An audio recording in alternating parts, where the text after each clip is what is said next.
Hello and welcome to McCormick Gymnasium on the campus of Shanley High School for an EDC basketball matchup between the Varsity Highlanders and the Shanley Deacons. I'm Braden Altringer alongside my co-host Jed Thomas. Before we break this game down and get into the action, we send it down to our PA announcer for a couple of announcements.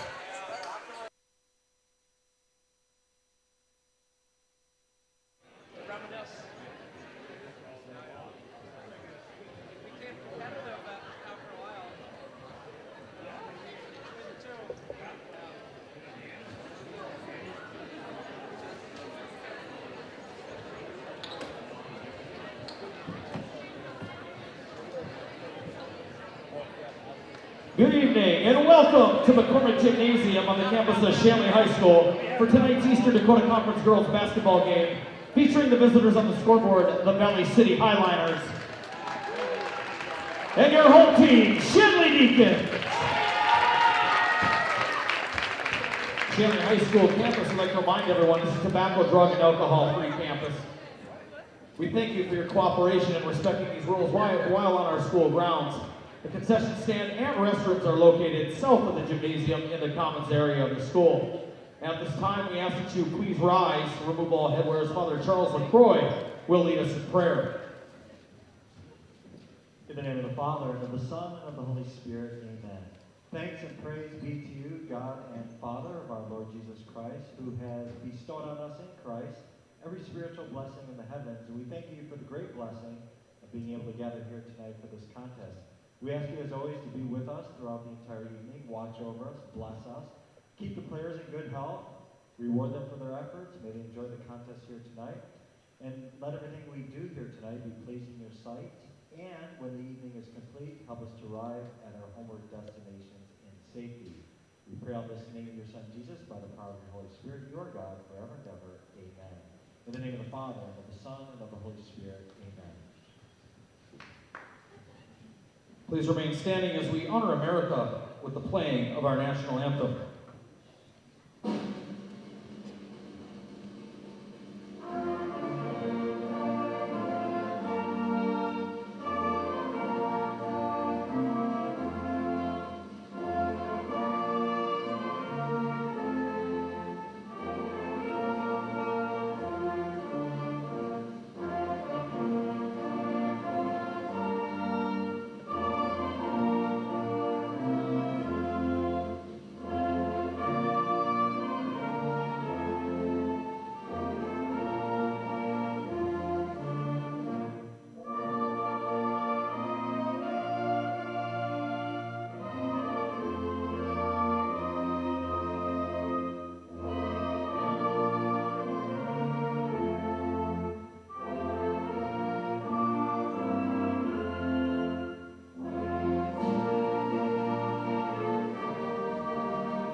At this time, I'd like to draw your attention to the scores table as Shanley basketball player Shawnee Neonzima will read the EDC Sportsmanship Creed.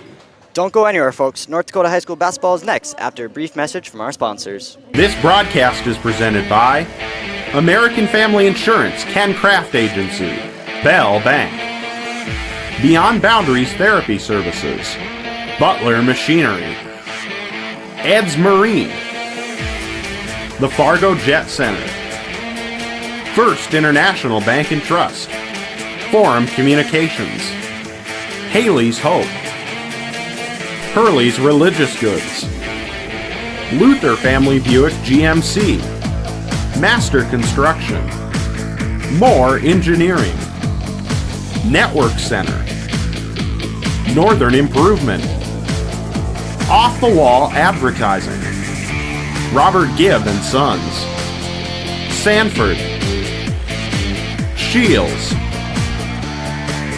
Taxman, TCI Insurance, and Wolf Steel Construction. And welcome back, folks. I'm Brandon Altringer alongside my partner, Jed Thomas. Well, Jed, let's get right into this here. Let's face the facts right away. It's always hard going on the road for Valley City, and you need to really win at home if you're Shanley. How big is it to win road games in the EDC? You know, Braden, it's absolutely huge. No doubt the EDC, it's a gauntlet of a conference. You know, you're talking about top competition in the state, a lot of very high-level teams, and right now Valley City's really coming into the den of the beast here. You know, Shanley number 2 right behind Devil's Lake, and Valley City, you know, they're sitting in a spot where these road wins mean so much. They're right in the middle of the pack here in the EDC, and they really are going to need to pick up some wins on the road. They're going to have to win those tougher games to put themselves in a good position come tournament time. So these are those types of games you got to win. They're tough to do so, but it's big opportunities like this that separate you from the rest of the pack. And you hit that right on the head. I mean, if you're the opponent going on the road, you want to win those games.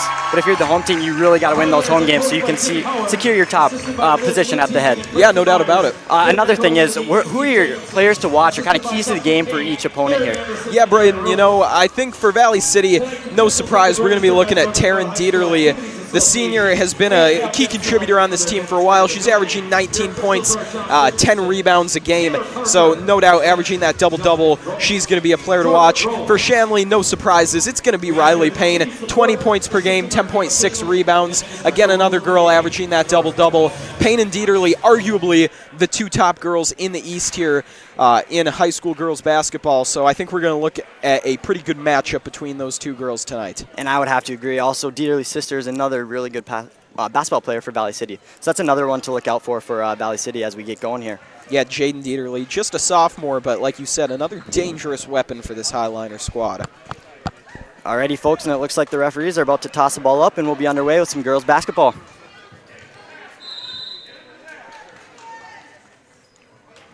And the tip is won by Valley City. Dieterle bringing up the ball for Valley City here. Passes over to her sister, Dieterle, up top. Shot up by number 20, Bernstein, and that is good.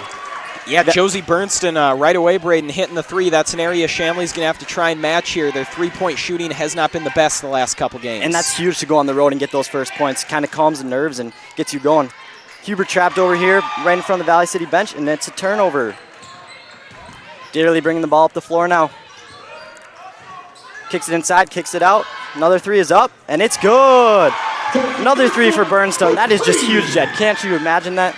Yeah, Braden, no, absolutely. Josie Bernstein, the senior, is doing some damage early on, and she really likes that near side corner clearly as she set up twice there. As Payne puts up a 2-point basket, and it's good. And that's another huge thing. Deacons really like to get out in transition and kind of push the pace. So if Valley City wants to win this game, they're really going to have to slow that down. And here they come back with another attack of their own. I mean, Bernstein's on fire right now. She has their first 8 points, and that's critical. For sure, Braden, and you hit the nail on the head there. Those points in transition are exactly what Shanley likes to capitalize on. They do a lot of damage there, but Valley City came right back, like you said, and got their own points in transition to match them.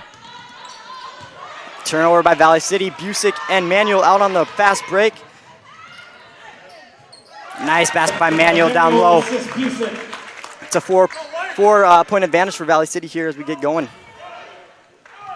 Deacons apply some nice pressure. Looks like Valley City is able to break it nicely. Fighting for the ball there, and it looks like we will have a kick ball, excuse me, there. Deacons will retain possession here. Both teams coming out with some very aggressive defense early on. Like you said, Shanley pouring on the press that time. Both squads really getting active in those passing lanes as well, getting their arms up there. Clearly a defensive-minded game to start. For sure, and if you've noticed here, both teams are starting out in a zone, and for both teams, you will barely see them play man defense. Busick up top here, kicks it over to Huber. Huge swing pass over to Payne. Drives, kick out to Huber. Huber with a 3, and it's good. Brings it into a 1-point ball game with about 16 minutes left in the first half. And Braden, it's funny, they're both so intense on defense, yet both squads are finding a way to score in spite of that. It's very fast basketball to start here on both sides. Yeah, and for both teams, if you are able to break that press, you're going to be very successful because then it's going to be hard for them to catch back up, as we see here with Emmanuel with a fast break basket.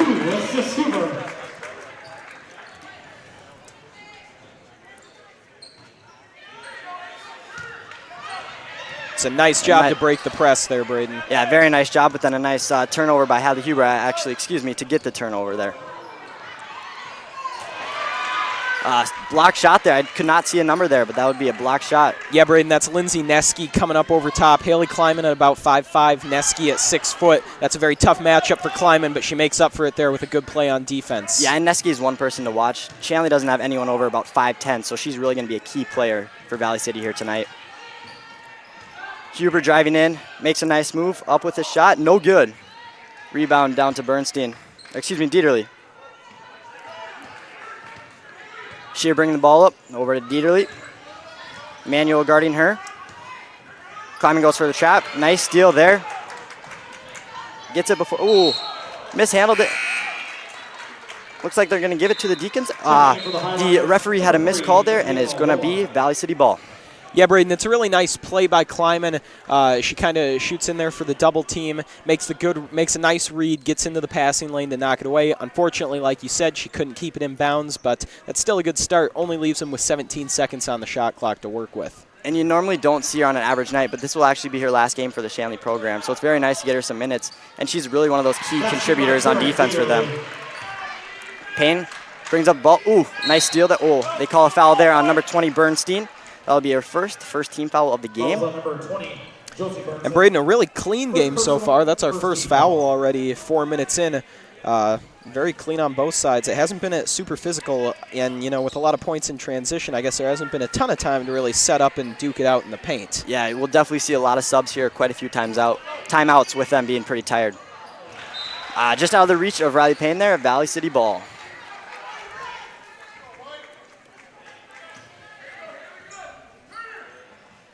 Dieterle into Dieterle, her sister, back to Dieterle, bringing it up the court now. Kicks it to Neske. Neske drives, puts it up, and it's good. Basket by Lindsay Neske. That brings their lead out to 5 points, and a turnover right off the inbound. Travel on Dieterle. It'll be Shanley basketball. Shanley fortunate to get the travel called that time, but Braden, like you said, the impact of Neske could be felt there. Standing at 6 foot, she's able to get over top of the 5'10" Payne defending inside and use that height to her advantage. Yeah, and now the Deacons are kind of fortunate here with Kelly Chrisman checking back in. She'll be able to match up a little bit better with Dieterle on defense. Very nice sequence of passing there for Shanley. Kick it over to Payne. Payne with the pump fake. Kicks over to Huber in the corner. 3 is up, and it's good. That's Huber's second shot from deep that's gone in here tonight, Braden. Not typically a big shooter from outside in three-point range, but here she is making a play on defense as well. Very nice start to this evening. She's got to be feeling all the confidence in the world there with the 2-point basket and the foul. Finding even a different way to make three-point plays here, Braden. That's for sure, yes. Old-fashioned three-point play. Number 14, Jake Dieterle. And that foul will be on number 14, Jaren Dieterle. Her first team foul, second team foul of the game. First free throw is up and no good.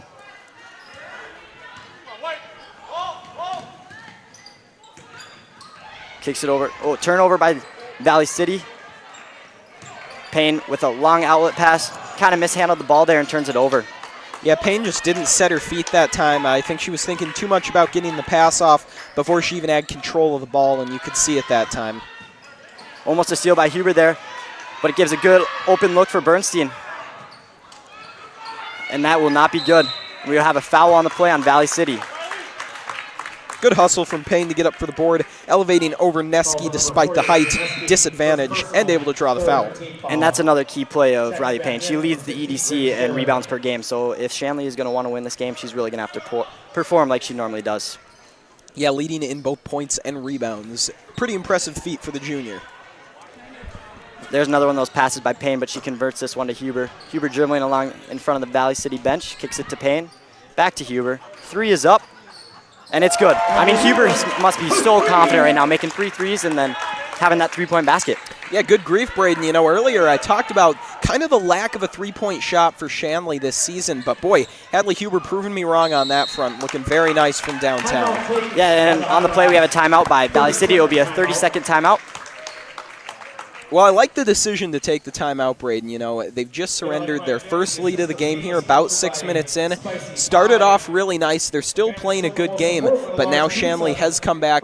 They've got that first lead. I think it's a good point to take this timeout, try and settle your team down, and not let Shanley go on too big of a run here. You want to bust that momentum up. Yeah, especially since you're on the road for Valley City. It's hard. You don't want to get down big in the beginning of the game. And also, Shanley's known for their runs. In the past, they've had some very good teams with Sarah Jacobson, Lauren Rotunda, Julia Vetter, and those teams are really known for their runs to put teams out of their misery right away. Yeah, Braden, they are a team that scores in bunches like that, maybe sometimes lacking the consistency. But, yeah, like you said, they go in some streaky scoring like that. So it's a good choice by Valley City probably to take the timeout and bust it up. Not the way you want to start coming out of the timeout, however. Not at all. That's a critical turnover there for Valley City. It would be huge if Shanley could convert on this possession. Busick bringing the ball up the court now for the Deacons. Almost a turnover there, and it will be a turnover. Steal on the play by number 22, Roswick. Another turnover maybe for the Deacons. Roswick gets it back, kicks it over to Dieterle. Dieterle tries to make a move on Chrisman. Foul will be called on Chrisman. 2 shots.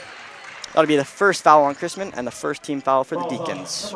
Yeah, Shanley wanting the travel that time, not going to get it as they are picked up for their first foul, like you said. Again, pretty good shape here. First foul, only a little over 6 minutes into the game. Pretty impressive not to have fouled yet. And the first free throw is good. But I believe they fouled the wrong person. You do not want Dieterle at the line. Is that correct, Jed? No, certainly, Braden. That's a very accurate observation. Dieterle is such an all-around good player, and that shows at the free throw line as well. Second one is up, and it is good. That brings it to a 1-point lead now for the Deacons.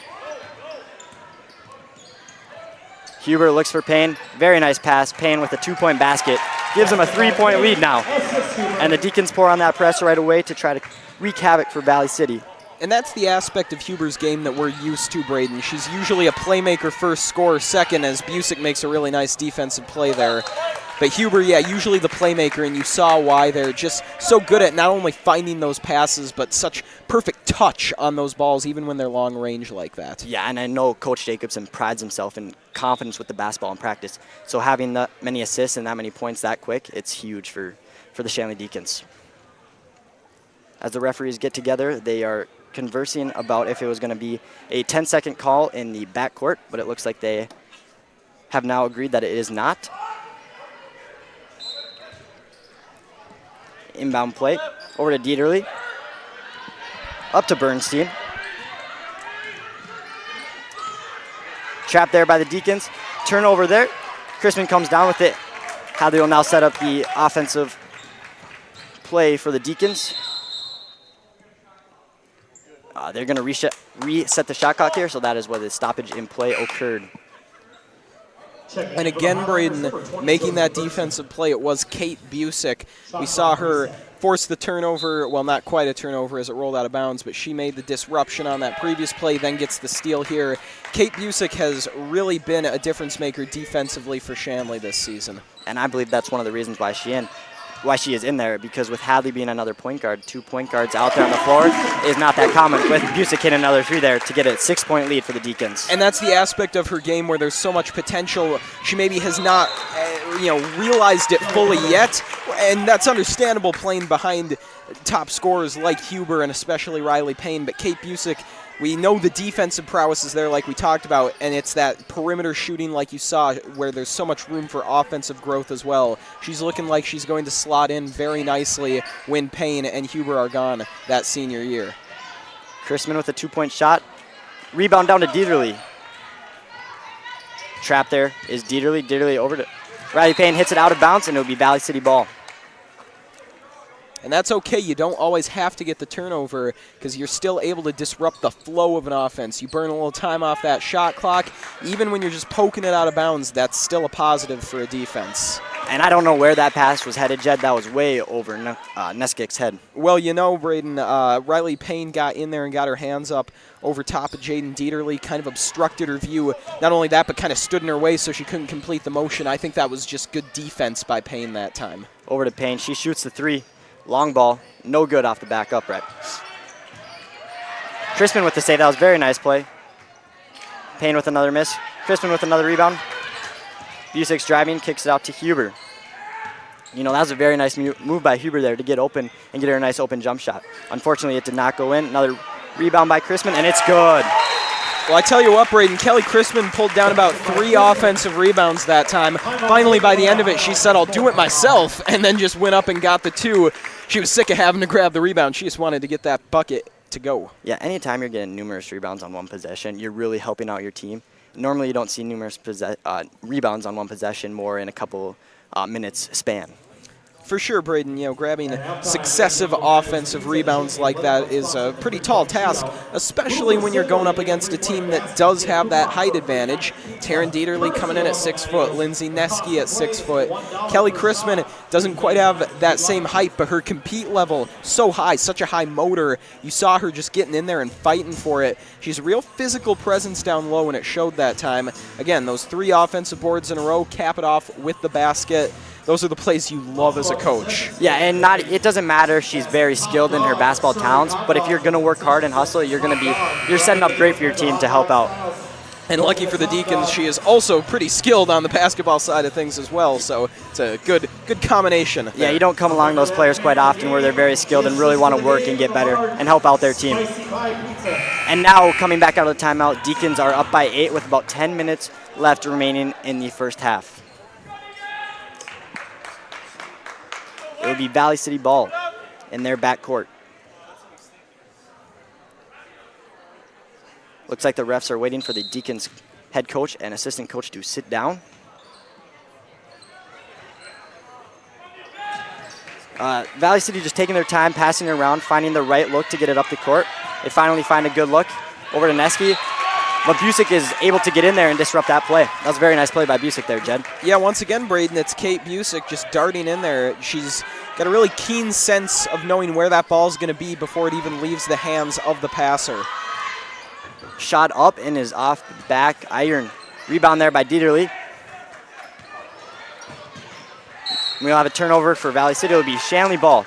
And the turnovers are starting to add up here for both teams. I mean, it's not too common of both teams to turn it over this much. Definitely, Braden. I think both started off with a pretty high number of turnovers. Now, however, it does seem like Shanley's settled in a bit more. Valley City's still committing a few more than they'd probably like to, and I do think that's a large reason why Shanley's up 8 right now. Oh, Busick missed a wide open Riley Payne underneath there. That would have been an easy 2 points for the Deacons, but she'll shoot the 3 and make it. That's better than 2 points there, Jed. Exactly, Braden. I think Kate Busick knew what was coming all along. Almost a turnover there for Valley City. If Valley City can get in the front court, they have a lot of players open with Shanley Deacons having 4 pressing. Yeah, the problem is they're having trouble getting away from that press, Braden. Valley City will reset their offense at the top of the key. Kicked over to Dieterle. Stopped there by Kelly Crispin. Very nice play there. Ooh, but they will call a foul, I believe, on Crispin or Payne. Yeah, they're trapping Dieterle pretty hard that time with the double team. It's the risk you run, trying to shut her down low like that. Dieterle does a good job forcing her way out, making them come into contact with her and drawing the foul. And that's what good players do. That's what great players like Taryn Dieterle do. Even when you shut them down like that, they find a way to make a positive out of it and draw that foul. And now in for the Deacons is Marique Hakeem. She's going to be another key player to guard Neske down in the paint. Very nice sequence of passing there, but a nice block shot. Already looking at Hakeem's presence down low. Right off the bat, Braden, seconds after you mention how important she's going to be matching up with Neske, Mo Hakeem comes in and makes a really nice play, and then Neske, trying to save that ball, ends up stepping out of bounds with it and turning it over to Shanley. Here brings the ball up the court now for the Deacons. That was an ill-advised pass there, but it worked out, and Payne with 2 points. That brings the lead for the Deacons to 13. Dieterle with the ball up the court now. Wide open Dieterle again. Shoots it off the backboard, no good. Rebound by her sister, Dieterle. Up, and it'll be a 2-point basket and the foul. For 2 and the foul. And Valley City really needs that right now, Braden. They're trailing by quite a bit, in double digits down right now, but those are the types of plays that help you get back a little easier. And now shooting the foul shot will be number 21, Dieterle. Shots up, and it's good. It'll be a 10-point ball game now for Valley City. Huber with the baseball pass to Payne. Payne's going to try to take it all herself. Kicks it out to Mattern. Mattern's another one of those key players off the bench for the Deacons. Definitely a player who has found her role significantly increase as the season has gone on. Girls diving on the floor to try to get that ball, and the Deacons come out with it. And another baseball pass by Payne. Ooh, Payne goes down hard there. Hopefully she gets up okay, and it appears she will be. And another thing I've noticed with Shanley is they really like to get out with those baseball passes. And if you're a coach, you got to be a little worried about those sort of passes. Yeah, Braden, you know, Shanley, like we talked about, they try to take advantage of that transition. They try to catch the other team off guard, catch them flat-footed, and it works a lot for them. But occasionally, like you said, they get a little too caught up in trying to make that big play, and it leads to sloppy play like that and turnovers like we saw there. That could have been a very bad trap for Valley City in the corner, but they are able to break the press and get it up into their front court. Heinrich now checked in for the Deacons. Dieterle starting it up. Another Dieterle shot, and it's no good. Rebound by Valley City. 2-point basket is good. That would be an 8-point ball game now. Deep two there from Burnson. Again, showing off that range from deep. Probably wish she was a few inches back behind the line, but they'll still take the two. Huber now setting up the Shanley offense. Getting her team set up right, and now they will go. Back out to Huber. She will take the shot. You got to think confidence is getting to her a little bit now. She's feeling really good, but then she missed that shot. Would you have her, if you were a coach, would you tell her to keep on shooting? You know, Braden, I really think I would. The way she's been shooting, that's the first miss I can remember in a little while here. So I'd tell her to keep letting that ball go, especially because typically with Riley Payne, it has taken her a while this season to get that three ball going. She scores in a variety of ways, but this season, for whatever reason, it seems like it's usually more around the second half her three-point shot starts to come. So at least in this first half, I would encourage Huber to keep that range going. That way you still have a threat from deep that the other team has to think about, even if Payne's shot's a little cold. Dieterle now on her second free throw attempt. It is up and good. I mean, she's money from the free throw line. I think that's 6 free throws now made for her. 6-point ball game with 7 minutes remaining here in the first half. Yeah, Braden, Shanley can't keep sending her there. I know it's hard to stop her inside, but she's really going to hurt you at the free throw line. Another shot by Huber, and it's off the front of the rim. Good rebound by Neski, and it will get their offense going. Yeah, Valley City's got a little momentum now. At one point, they were down 13, but now just 6. Yeah, and that was very close to a turnover, but they find a wide open player down low, and she misses it. Rebound. You never want to miss those wide open layups if you are the opponent or any team, really. Yeah, Valley City had 2 good looks there. Couldn't convert on either. Payne tries to make him pay there, but it doesn't go. And offensive rebound for the Deacons. Huber looking for a pass. Huber's going to take it all the way. Just a little too strong on her layup attempt there. Rebound. Dieterle brings it up over to her sister, Dieterle. Going to drive in all the way. A nice floater from the middle there. Rebound by Busick.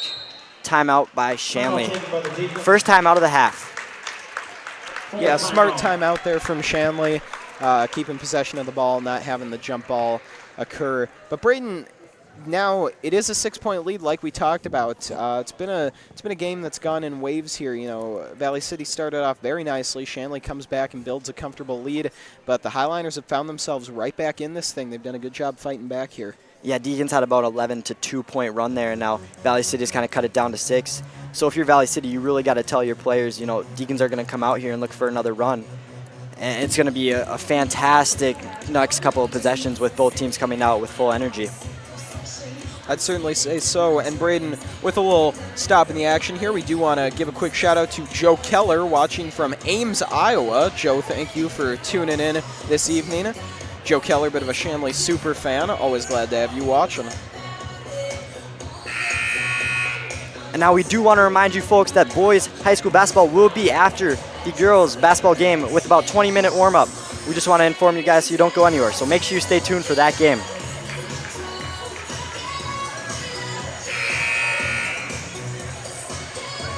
Now, if you're Coach Jacobson, what'd you tell your team there during that timeout?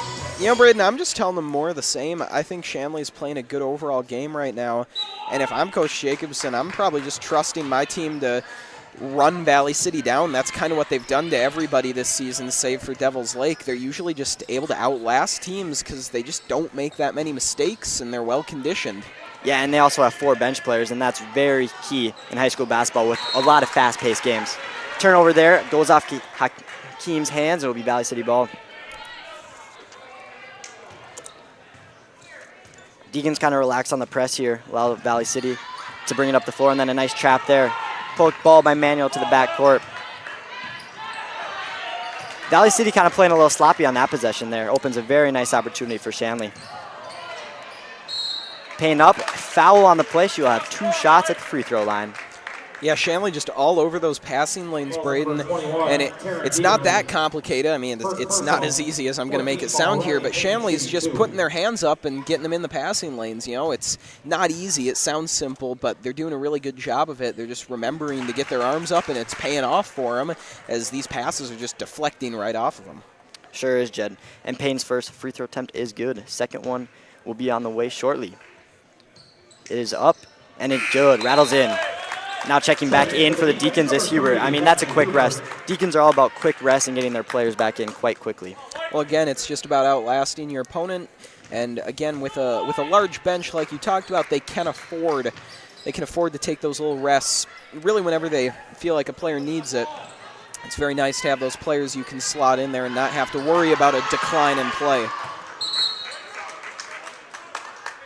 And we have the blue ball after Deacon stepped down on the out-of-bounds line. Once again, though, a really nice job by Shanley, just getting their arms up and swatting at whatever is coming their direction. Yeah, you can really tell they pride themselves on defense, forcing many turnovers and a lot of deflected balls, as we've previously said. Valley City a little struggle to get the ball in, but they get it up top to Shear. Kicks it over to Bernstein, over to Shear, looking for a pass. Almost a travel there. Shot up. No good. Hakeem with the rebound. Looks like Deacons will slow down their offense a little bit and look for a very good shot here. Very wide, Hakeem. Open under low, and that will be 2 points for Hakeem. Starting to spread out this lead a little more, back to a 10-point ball game with 4 minutes, 30 seconds left in the first half. It's a nice basket by Hakeem. Not only a bad angle, but 2 highliners right on top of her.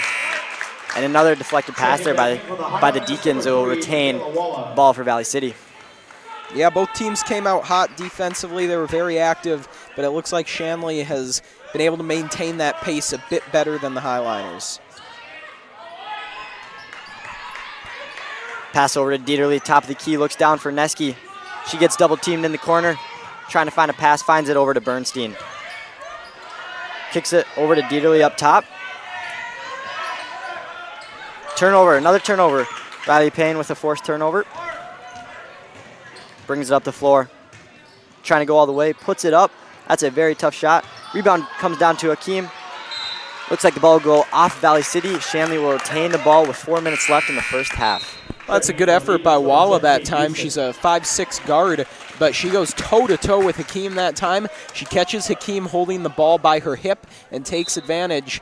It's hard to blame Hakeem there as she had just gotten the ball, but when you're a taller player like that, you like to just hold it above your head and keep it out of reach of those smaller guards. Use the height advantage, but that time Walla caught her. Turnover by Payne there. Dieterle bringing up the ball up the court, and we'll slow it down a little bit. Passes over to her sister, Dieterle, who takes the shot off the back of the rim. Rebound by Emmanuel. Another baseball pass, 2 wide open players. Very easy basket for Busick. You could hear kind of the groans in the crowd as that was almost a travel by Busick. Yeah, Busick makes a really nice adjustment, though. Very self-aware to realize she almost had the travel coming there, so good recovery. And she's a very fundamental player, so she knows that she had those 2 steps she could take. 3-pointer is good for Valley City. It brings it back to a 10-point ball game. Be a 2-pointer, actually, Braden, just inside, but it's still good range shown by Neski, absolutely. Over Busick looking to find a pass. Dribbles it in. Takes a 2-point shot. No good. It'll be long. Rebound by Valley City. Dieterle missed an open Neski, and I'm guessing that was a very good decision. You probably don't want your center trying to catch those up-top passes.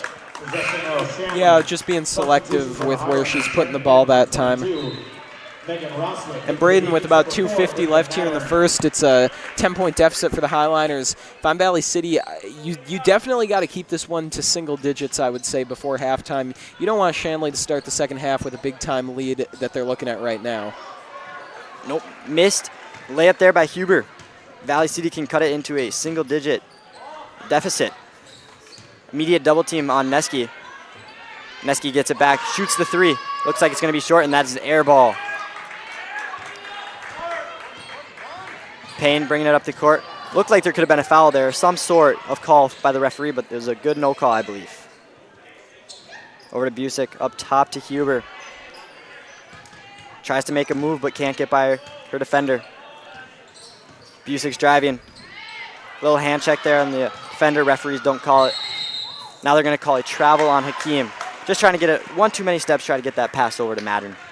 Yeah, that's just an unfortunate error for Shanley in the offensive zone, but it's now a good opportunity for Valley City, again, to cut this thing down to single digits. Yeah, and you can hear Coach Payne yelling across the court that Shanley needs to play through that contact, and they were doing a pretty good job, but now they're getting a little lackadaisical in their play.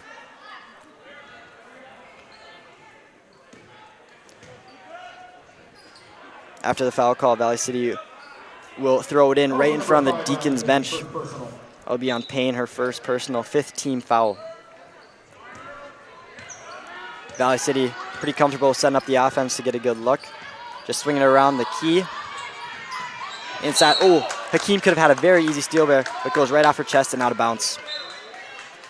I mean, Jed, you really can't afford to let those easy balls go out of bounds like that. Yeah, you got to take advantage of those. I mean, that's what Shanley has done up until this point. And again, I think that's why they're up 10 here, their ability to capitalize on situations like that. So, you know, that time they're unable to do it, but for me, that's been the difference here. So you definitely want to continue to take advantage. And it looks like the referee's going to go over to the scores table and check something out there. I'm not sure what that quite was, but it looks like they got it all figured out.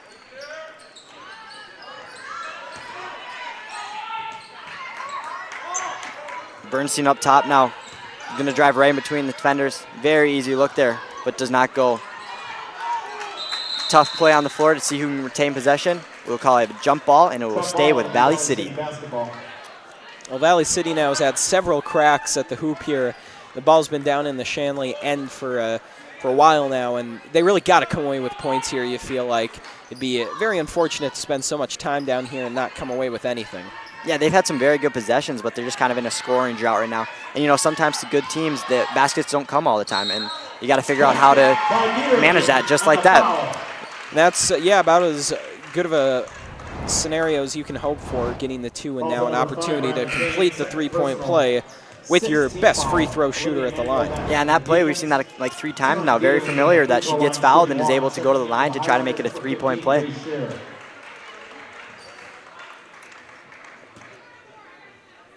Detterly with the end one shot coming. The attempt is up, and it is good. Deacons now going to bring the basketball up the floor. Pretty comfortable with just running this clock down to get to halftime. Huber looking for a pass, inside pass to Olivia. Manuel out of bounds off Valley City. It will stay with the Deacons.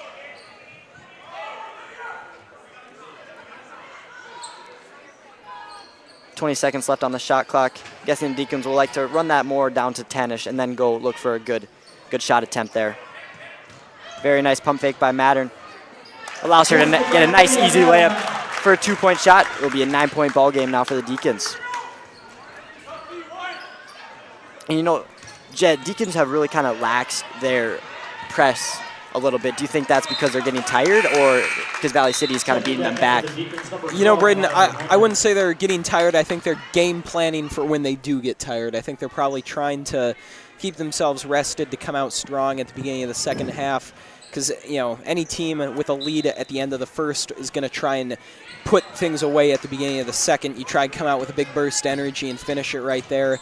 But I also do think it has been the play of Valley City that's put them on notice. The Highliners, I think, capitalized on that press a few too many times, made some big plays. with girls open down low, and I do think they have Shanley a little bit more cautious now, so you got to give them credit there. That foul was on Shear. That was her first personal foul, 5th team foul. Pretty even in fouls so far, and that is kind of surprising. You know, Deacons are pretty, I would say, more, they're known for not fouling too much, so I'm kind of surprised. They're starting to get up there a little bit, which is might be a little concerning, but they do have a deep bench, so I think they'll be just fine.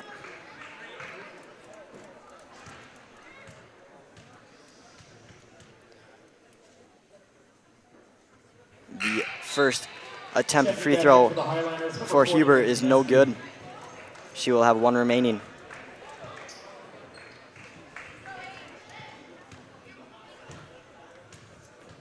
Second free throw attempt is up and no good as well. That's not too common of Huber there. She's pretty good with her free throws. Yeah, that's a rare inefficient trip to the line for Hadley Huber, but still comfortably up 9 here. You want it back, but you're still in a good spot if you're Shanley. Valley City slowing, just working the ball around, try to beat this press. Open shot for Neski, doesn't take it. That was an ill-advised pass. Out of bounds off Valley City. It will be Shanley possession. And now if Shanley wants here, they can hold for the last shot of the half, which I'm guessing they will. Yeah, they got to be happy about that. If they can get one more shot here, make it a double-digit lead, that'll be a very nice feeling headed into the break.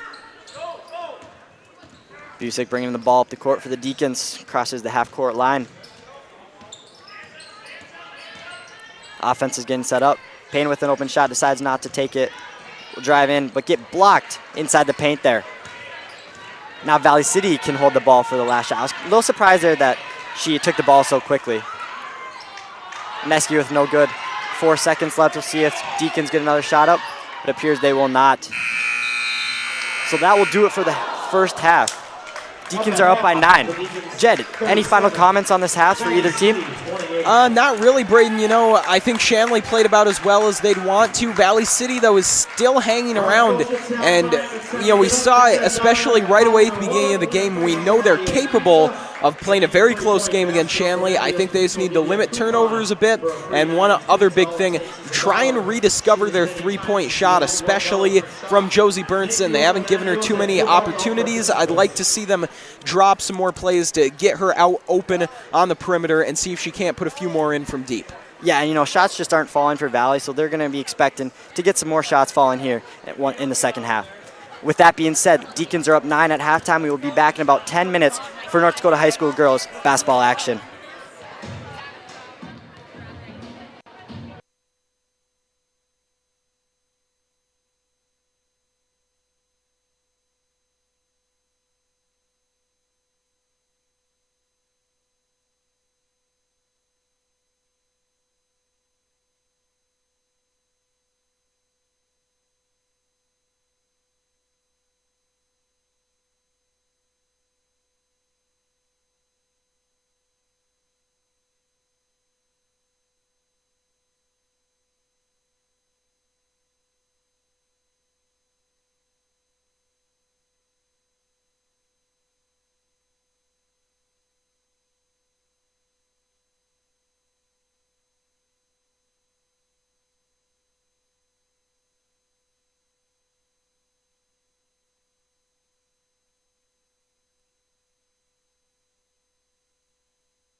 Good evening, folks, and welcome back to North Dakota High School girls basketball at McCormick Gymnasium.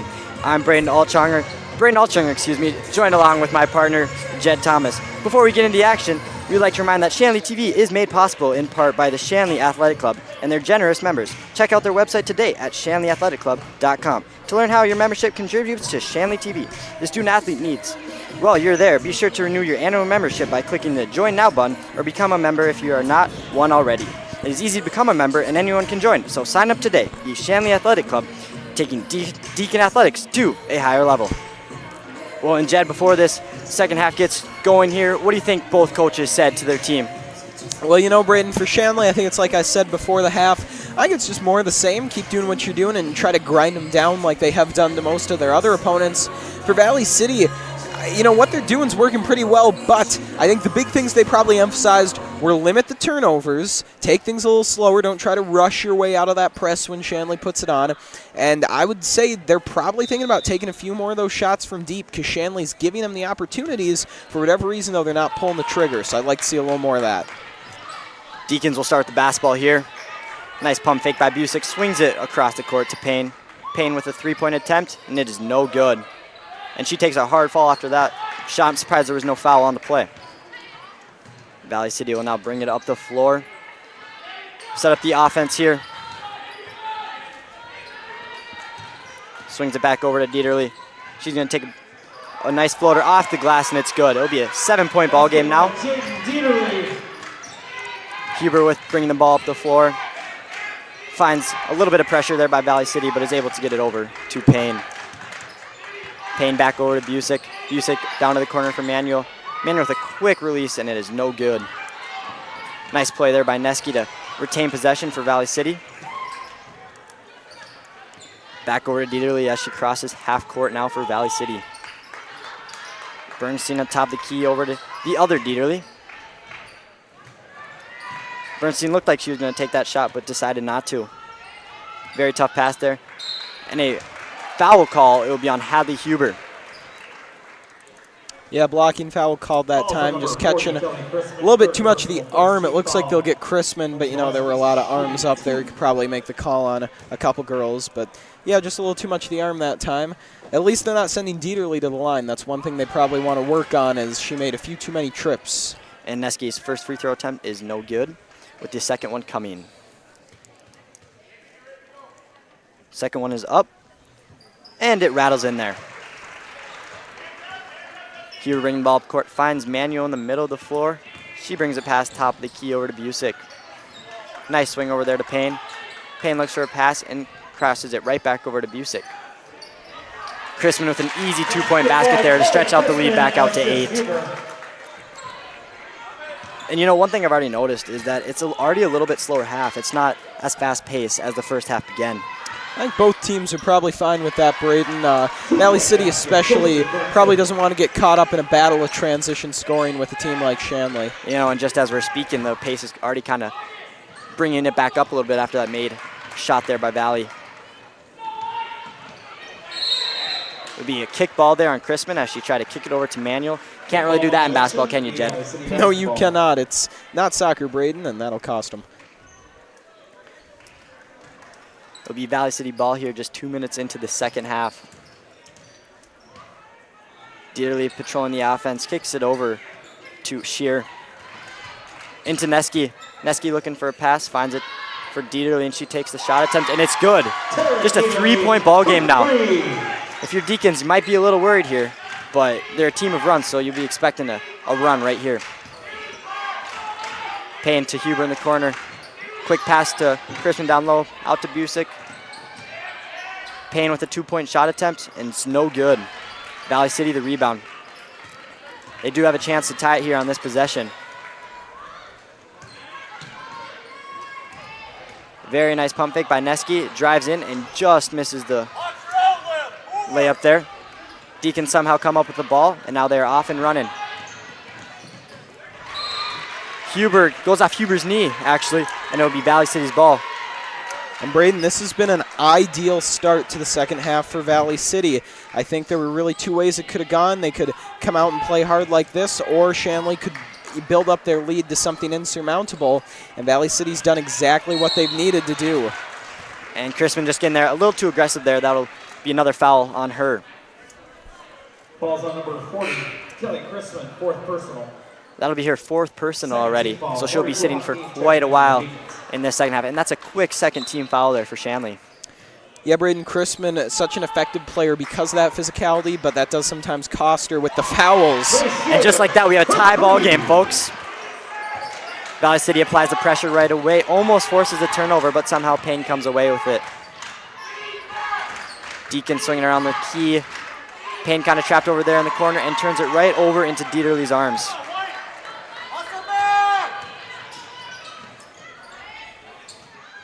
Another turnover there, right off the hands of Hakeem. Out to Dieterle, drives in, kicks it out to her sister. And now we have a ball game, Jed. Valley City is now up by 3 points after that made attempt. Boy, I tell you what, Braden, I knew they could come out and be competitive in this second half, but to start the way they have has been absolutely incredible. Yeah, and one thing we'll have to notice here is after that foul, Busick comes up a little bit limping on that leg with that brace as she tore her ACL last year, so we'll just have to keep an eye on that. Hopefully it's nothing too bad. Nice pass there by Hakeem. Easy layup and the foul. That brings the Deacons within one, pending the free throw. Sorry, Braden. Very nice response by Shanley. I was just going to say, to be caught off guard, I think maybe they were on their heels a bit after surrendering the lead with those back-to-back threes. This is a great way to recover and slow things down and not let Valley City go on a big-time run that puts them up more comfortably. And with Hakeem's made attempt, it'll be a tie ball game with a 30-second timeout coming from Shanley. Braden, we got a game on our hands here. Yeah, I'll be honest, I was not expecting that. Normally Shanley comes out right away and puts a little pressure on and goes on a run. But Valley City did a very nice job handling that and slowing down their run. Well, Valley City, they're for real. They've got some quality wins.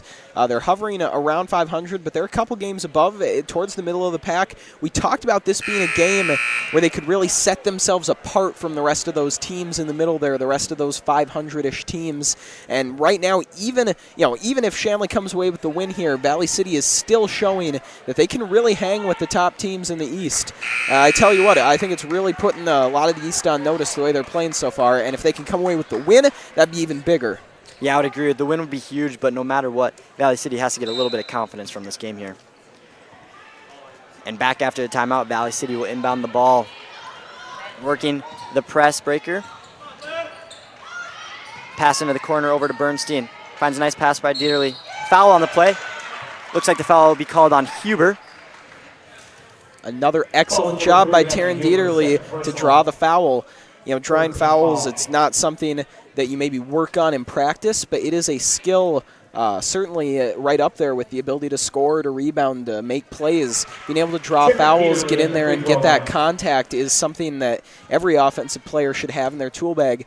It can make players very effective. Look at the highest level, James Harden. He scores half his points usually on free throws alone. It's an effective strategy, and Dieterle is using it just like anyone else would. Huber now bringing the ball up the court after both those made attempts for Dieterle. Over to Busick. Back to Huber. Down to Payne. Quick pass there. Very nice move to make the two-point basket for the Deacons. Not much more Valley City could do to defend there. It looked like they had that shut down. They broke up the pass, had two girls on Payne, and she still finds a way to get it in. Another tip pass there by Deacons. Looks like we'll have a foul call away from the ball.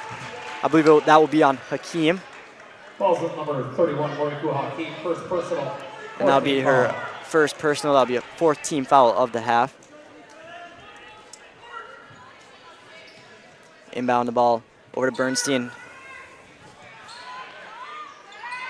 Down to Neski, makes a move. Looks like she went up. Could have been a travel call. Some of the fans wanted that call there. Nevertheless, the ball comes down to Dieterle and she puts it back up. Finally, Deacons come away with the rebound and are attacking the front court. Payne with a two-point basket. That was a huge play there, going all the way, getting the rebound, and then getting that two-point finish. Yeah, that's the kind of player Riley Payne is. She does it in all levels. She can force a turnover, come back and score, get a rebound, come back and score. And there's another nice break for Shanley, as that looks like it's going to be an offensive foul. You know, that might be one of the best plays in basketball, taking a charge that really gets the energy going for your team. Certainly, to force the turnover off an offensive foul doesn't happen a ton, and when it does, it'll energize a team. Busick now setting up the offense at the top of the key. Huber driving in, finds Busick back in the corner. Busick shoots it, and that misses everything. Air ball. Valley City comes down with it, trying to break the press. They're able to get it past half court. Now they will set up their offense in the front court.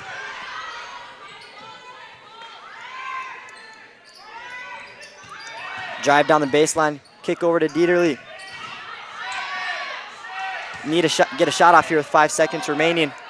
It'll be Dieterle who takes the attempt. Misses everything. That'll be a shot clock violation on Valley City. That was a very good defensive possession there for Shanley. Yep, Shanley clamping down, taking away the scoring opportunities, taking away really any space inside. And again, forcing the shot clock violation. It's just like forcing the offensive foul. It's another one of those energy plays as Shanley's trying to get the momentum back in their favor, but that's not going to help. No, that very hurts right there. You cannot force turnovers, or have turnovers, excuse me.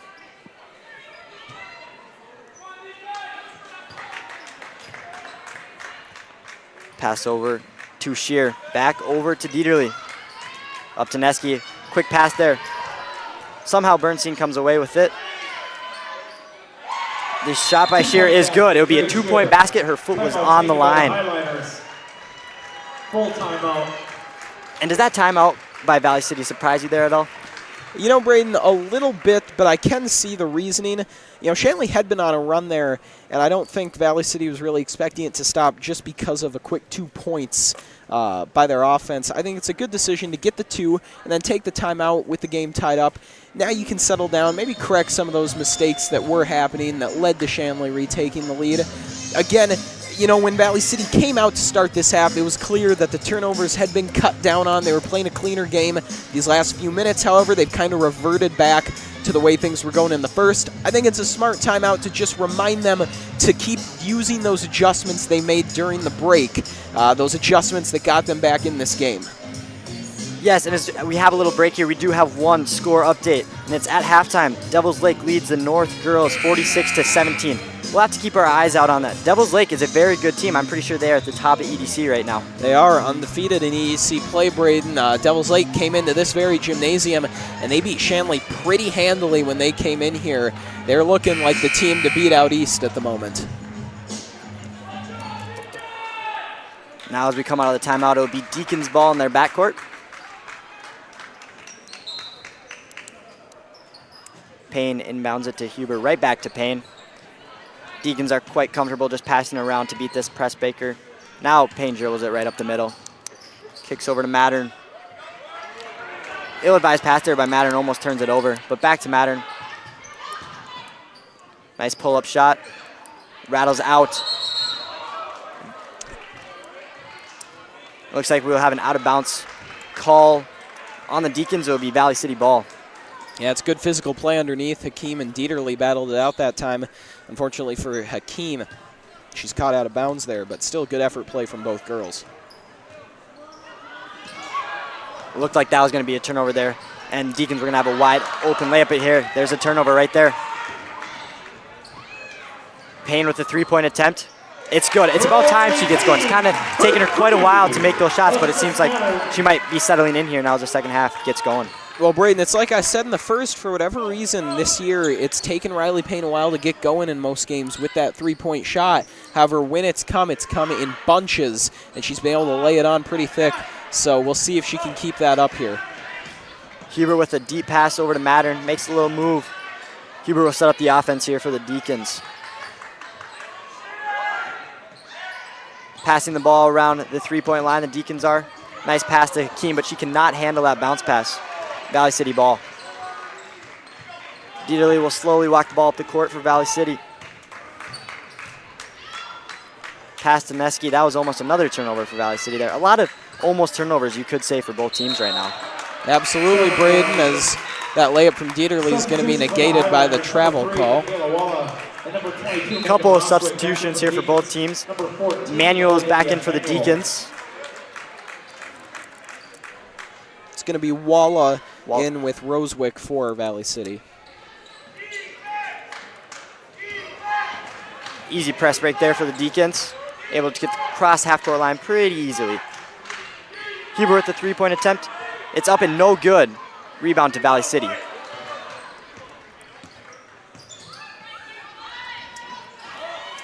Dieterle has the ball up in the front court over to Neski. Right off the hands, right back into the other Dieterle. Foul will be called on Manuel. Looks like she kind of went under as Dieterle was coming down. Yeah, that was a pretty funny series of events that time. That ball deflected that ball deflected off of about 4 girls before it wound up in the arms of Dieterle after she was eventually fouled by Manuel. And again, Braden, Shanley's done a better job of this in the second half, but still, you don't want to be sending Dieterle to the line. I know it's tough to stop her. Well, all right, well, there's the broadcaster's jinx on Taryn Dieterle. My apologies there, but yeah, it's tough to stop her, I know, without sending her to the line, but you got to do something because she's been getting points too easily at the charity stripe. And the second one falls. Valley City makes it tough for Hakeem to get it in for the Deacons. Up to Payne in the front court. Huber now conveys her options. We'll pass it over to Payne in the corner. Quick pass to Hakeem. Hakeem goes up right off the front. Get the rebound, goes up with it, and it rattles out. She'll have 2 shots coming at the free throw line. Really nice effort there from Mo Hakeem, even if the shot didn't go. She's been just playing really hard in the paint. It's not surprising, but it's still impressive to watch her battle it out down there. She's also doing a good job of controlling herself, not crossing that line of physicality where, you know, you're starting to draw fouls and be an overall detriment. So she's doing a great job staying on that line and playing hard. First attempt of 2 is good, which makes it a 3-point lead for the Deacons. Second one is up and good. 4-point lead for the Deacons with Kelly Chrisman checking back in, taking Hakeem out. You know, that was a good stretch for Hakeem there. She's a younger player, still kind of getting used to that varsity level. I bet Coach Jacobson is thrilled to see her play so well today.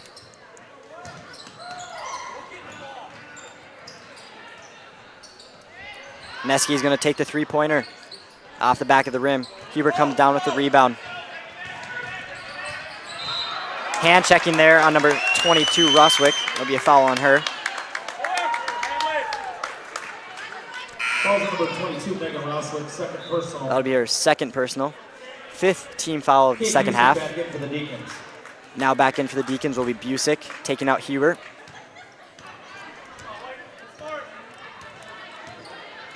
You know, it's got to be very nice for Coach Jacobson that he has 2 point guards that he can really trust bring the ball up the court.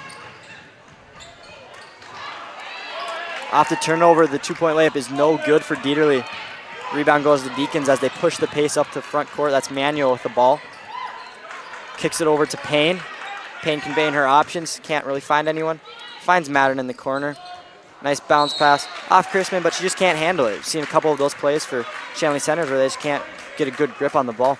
Yeah, that ball I just don't think came up quite high enough for Chrisman to corral. Was trying to grab it by the knees. Just not a good angle for her to get at that ball. And again, Kelly Chrisman is playing in this game with 4 fouls, just to keep in mind. Nice rebound by Busick there, but it does not go. Valley City retains the ball after the rebound. Just a little in front of number 3 there, Wola. And just like that, how we were talking earlier, just quick breaks for the starters for the Deacons, and Huber's in just like that. Yeah, they don't give them too much time off. They'll send them to the bench to catch their breath, but not for too long. Shanley likes to keep those starters in. There's a couple core girls they like to keep in for pretty much most of the game. Huber right off the bench takes 3-point attempt, which will be no good. Madden comes down with the rebound. Looks like we have a foul call on the play. Foul will be on number 14, Jaden Dieterle. Oh, excuse me, they called it on Roswick. It'll be her 3rd personal foul. 16 foul, so on the next foul, Deacons will be in the bonus.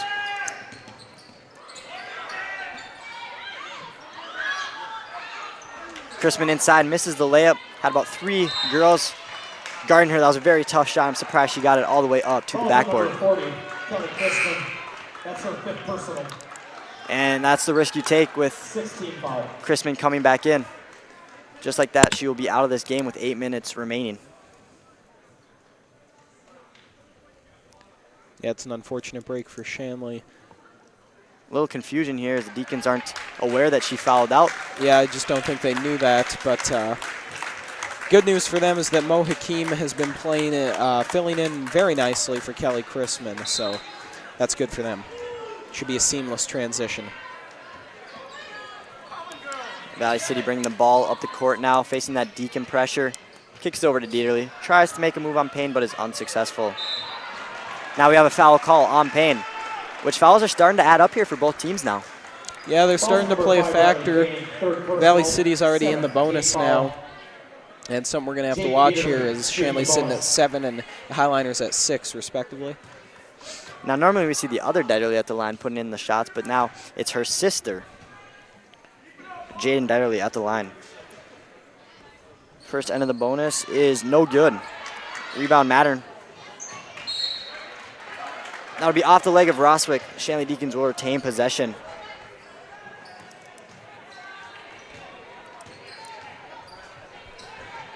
Payne back to Huber. Huber trying to get the half-court line. Passes it up to Mattern. Back to Huber on the top of the key. Swing over to Busick. Busick looked like she had an open shot there, but passed on it. Hakeem already playing a presence, already looking for her right away once she's in. And she will be going back to the line just as we speak. Yeah, Mo Hakeem has done a really nice job drawing fouls underneath. You know, we've talked so much about Taryn Dieterle. Obviously, she's done a tremendous job, but quietly, Mo Hakeem as well has done a pretty good job getting sent to the line here in this game. First shot of 2 free throws is good by Hakeem. It'll be a 4-point lead now for the Deacons.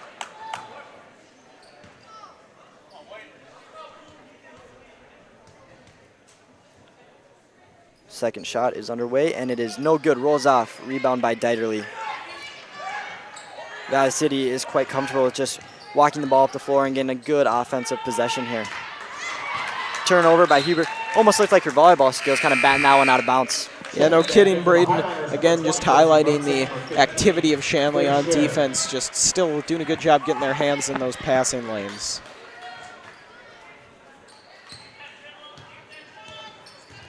Dieterle gets it across half court. Another deflected ball by Huber. You got to think if Valley City wants to get some easier possessions, they should try maybe a pump fake or a bounce pass or some sort of other pass than an easy chest pass.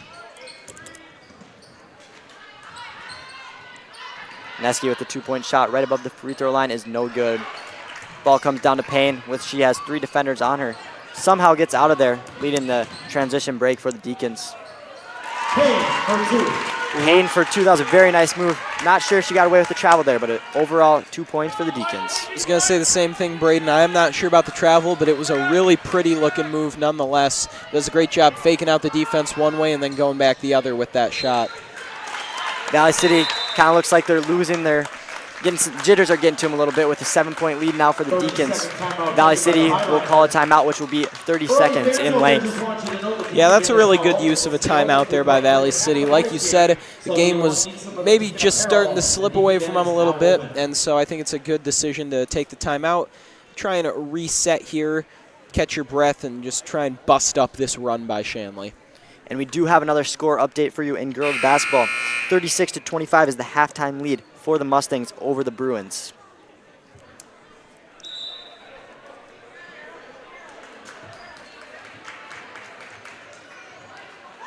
I mean, if you're the Deacons here, you really want to come out and use this first possession wisely. You want to get a good look at a shot, don't you, Jed? Yeah, absolutely. Any time coming out of the timeout, regardless of who took it, you want to be the first team to score. Obviously, if you're the team that took it, I think you feel a little more pressure to do well coming out of it. But Shanley also going to feel that pressure to try and make something happen, to try and discourage Valley City even further, as that's a good start for the Deacons drawing a foul. Yep, foul will be called on Bernstein. Ball for number 20, Josie Bertson, second personal, 8th team That'll be her foul. second Lydia personal Mattern foul. shooting bonus. 8th team foul with Lydia Mattern shooting the bonus.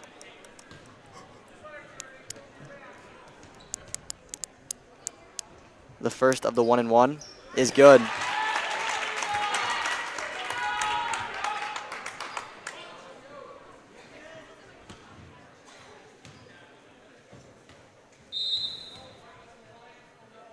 Looks like they will call Lydia Mattern on a line violation, so she must have stepped on that line while getting ready to shoot her second shot, so there will be a no shot. That's a really tough break there, Braden. You know, it's not a huge deal. You miss out on the opportunity for the 1 point, but I think psychologically that's a big one just because it's so uncommon. Lydia Mattern just about got it back. Unfortunately for her, it's going to be called a foul. But that's one of those plays where even if it's a foul, the energy it brings to the table might offset the potential damage point-wise. Dieterle will be back now at the line for the bonus.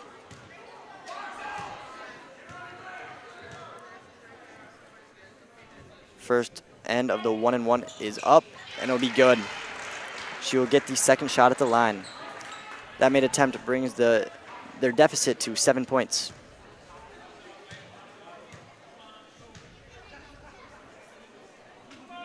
Second attempt is up and good.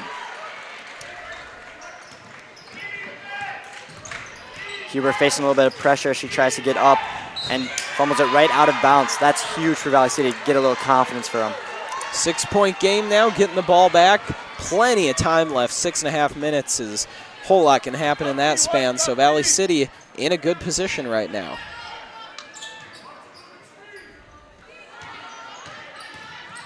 Dieterle drives right in, faces the tall Mo Hakeem, and she gets rejected. Payne bringing it up to half court. Settles down, trying to find someone to pass to now. Brings it out, and Shanley will set up their half-court offense.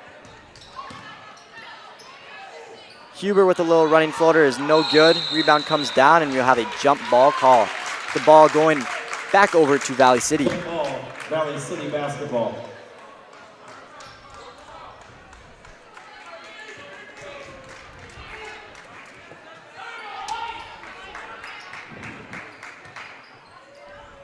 Back over to Dieterle as she crosses the half-point line.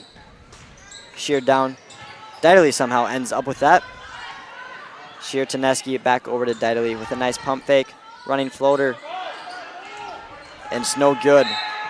We have a foul call on the play. One thing I would like to point out, Jed, is Hakeem's already making a huge presence inside. I mean, Valley City's having a tough time making those easy layups. Yeah, you know, losing Kelly Chrisman hurts regardless, but to have Mo Hakeem out there, it's just such a seamless transition. I think they just feel so comfortable with either girl, and Mo Hakeem, especially tonight, has played a very, very nice game. Now on the floor, we have a timeout by the Deacons. It will be a full timeout. But it looks like there's a little confusion. It looks like Coach Jacobson only wanted a short one, but they will call a full timeout.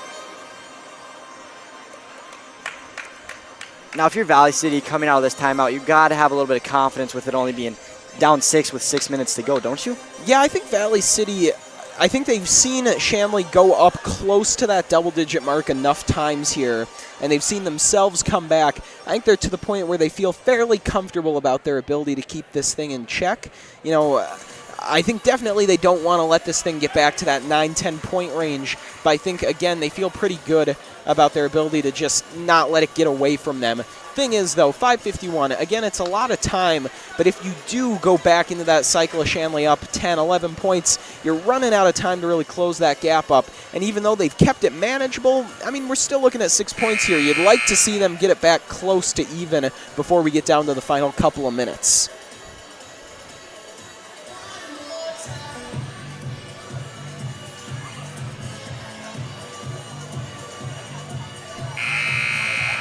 And now as the time concludes for the timeout, the Valley City will have a free throw remaining.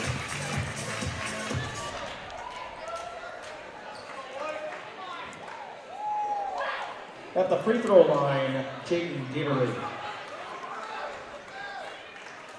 1-and-1 for Dieterle.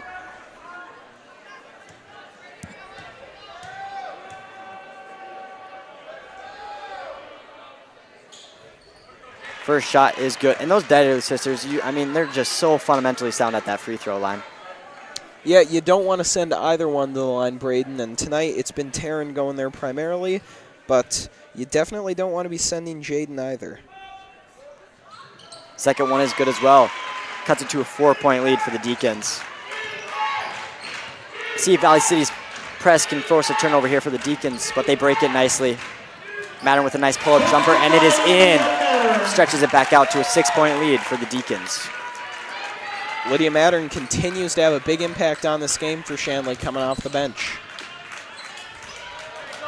Almost a turnover there by the Deacons, but it'll go off of Payne.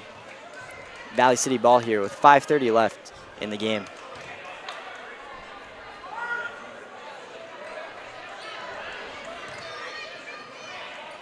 Dyerly brings the ball up the floor. Getting into their half-court offense is Valley City.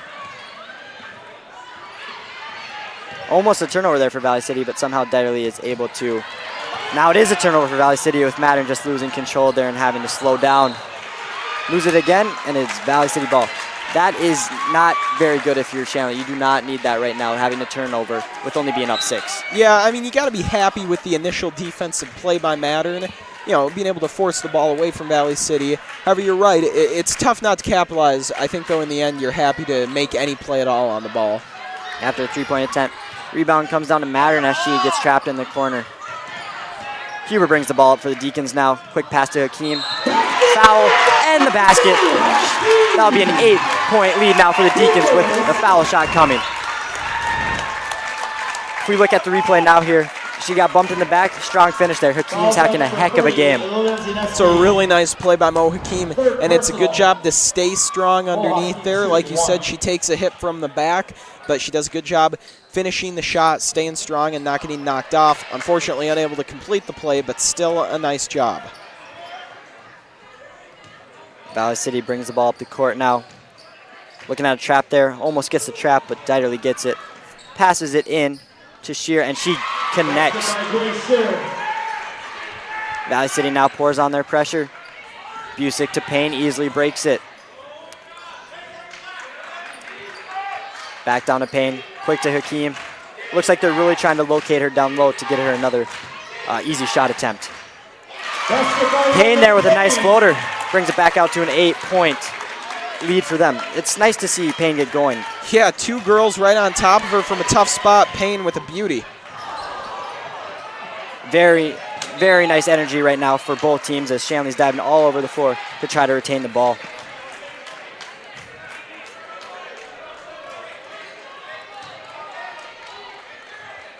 Valley City will have possession now. Dyerly back to Dyerly as she approaches the 3-point line.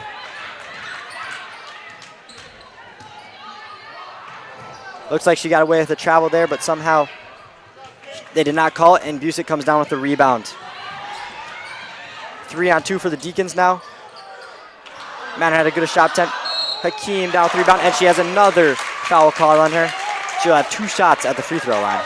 Good grief, Braden. Mo Hakeem has just been a terror down low for Valley City, and she just keeps getting better as the game is going on. Mo Hakeem shooting 2.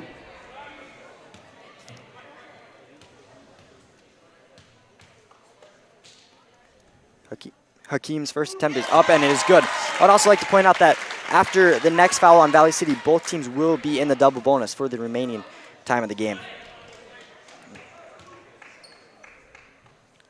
Second attempt is up, and it is good. Brings it out to a 10-point lead now for Shanley. If you're Valley City here, you got to score on this possession before this game gets out of hand. I think you're right, Braden. I think this is going to be a critical possession, especially just the next few in general now as you're down double digits with 3:30 left. Down to Shear in the corner. She lets it go, and it is good. That's how you answer back. That's a huge basket for Valley City, as now they're going to take another timeout. And again, that's just been the story of the game for them. It's been going down by those big margins, looking like Shanley's finally going to put this thing away, and then they do something like that to bring this game right back within reach. Unfortunately, it seems like they can't get past arm's reach against Shanley, but you know they're doing a good job not letting it get away from them. This, however, is where they need to close the gap. You can't keep hanging out 6 or 7 points away. You have to start biting it further into the lead, and it's got to start now with a little over 3 minutes to go. Yeah, and I think that starts with their defense. They need to try to force a turnover on their press break. Deacons have been able to break that press break and get some easy open looks. And we do have a final from that Devils Lake game. They did beat Fargo North 84-29.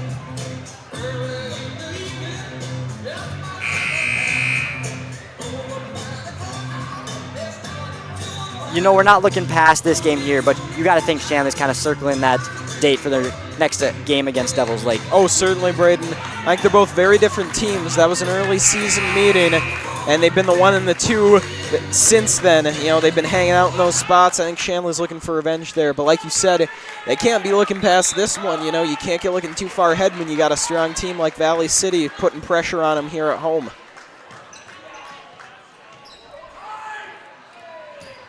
Huber gets the ball in the half court for the Deacons now. Kicks it over to Heinrich, who's now checked in for the Deacons. There will be a foul there on the play on Shear. Heinrich will be shooting the double bonus. That'll be Shear's third personal foul, 10th team foul. Heinrich, one of those girls, really just a utility player. You know, it's kind of whatever the coaching staff asks of her, she's usually able to do. A very good defensive player, hitting a clutch free throw here. And maybe not the biggest offensive contributor, but when they ask her to do that, she can do it well enough. Just the lone senior on the team and does a very good job filling in wherever they need her. That's a very valuable asset for a team. Second attempt is up and good. Stretches out to a 9-point lead for the Deacons. And Braden, the free throw shooting of Shanley overall has been pretty important here as they've been at the line quite a bit in the second half. Exactly, and that's going to be the next key step for them sealing this victory over Valley City. Almost a turnover there, and we'll have a foul call. Looks like it'll be on Payne as she stands there in disbelief. They'll actually call that on Busick. Yeah, it looks like Busick for the collision there, trying to chase the steal. Grace Shear shooting 2. Grace Shear is now at the line shooting 2. If you're Valley City, these are valuable free throws. First one is good. Yeah, every point's going to be valuable at this stage, but especially the free throws with the clock stopped. Anything you can score without the clock winding down as the team trailing, that's great for you. You want as little clock gone and as many points as possible, and that's what free throws have. And she's able to convert on both attempts, bringing it down to a 7-point lead for the Deacons.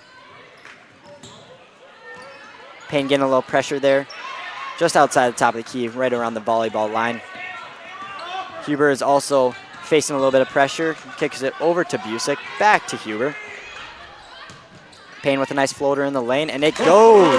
That's a 9-point lead now for the Deacons with 2:30 remaining in the game. That's a nice response from Riley Payne, forcing Valley City to come back down here a little more desperate. That's a huge defensive stop there for Shanley. And that's what desperation does to you if you're Valley City. They're probably thinking if Shanley's going to come back here and get 2s, we got to get 3s, and that forces a shot that doesn't go.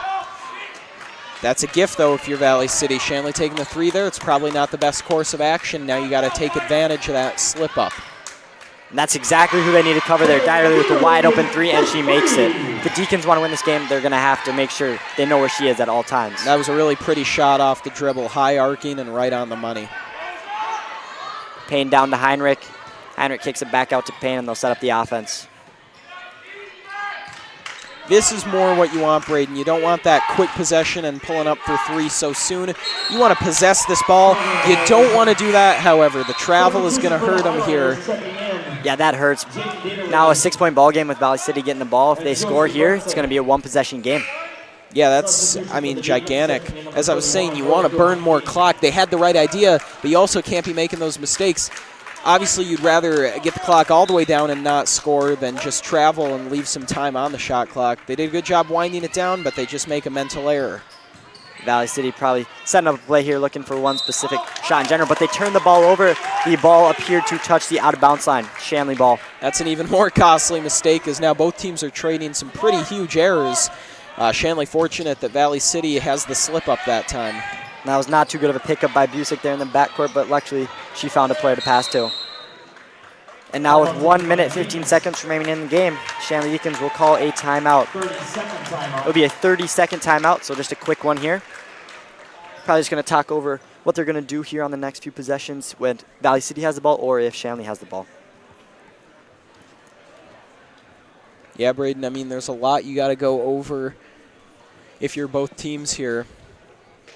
I mean, there's so many ways this can play out with about 1:15 left to go. Valley City, they got to be kicking themselves after putting that one out of bounds. You know, it can happen to anyone at any time, but such a crucial moment. That one just really stings, especially because it's so self-inflicted. Yeah, it was a very self-inflicted play. They could have easily had a nice pass and a good shot attempt out of 3, but it just slipped out of some hands there and went out of bounds. Got to put it behind you, however, and you got to make a stand on defense here. That's the first step. This will truly show Valley City's grit here and how much they can battle back after having a mental error like that. Huber with the ball. Trying to find some room to dribble, but she can't. Trying to find someone to pass to now. Almost a turnover collision there. Hopefully everyone's okay there because that did not look like the best. It'll be a foul on Valley City. It'll be on 21, Taryn Dieterly. That'll be her 3rd personal, with Hakeem shooting 2 at the line. You gotta think if these go in, it's gonna be tough for Valley City to come back now. Yeah, certainly this is an opportunity to maybe put the dagger in as Hakeem leaves the first one short. But boy, how many times has she been to the line this evening, Braden? I mean, she's done an incredible job drawing fouls.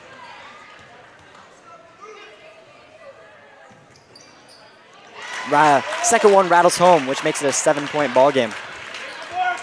Valley City needs to have a little bit of urgency here. That'll be Bernstein up top with the ball. Drives, tries to find a shot, no good. Rebound down to Dieterly, up with it. Gets her own rebound, puts it back up. Gets another rebound of her shot.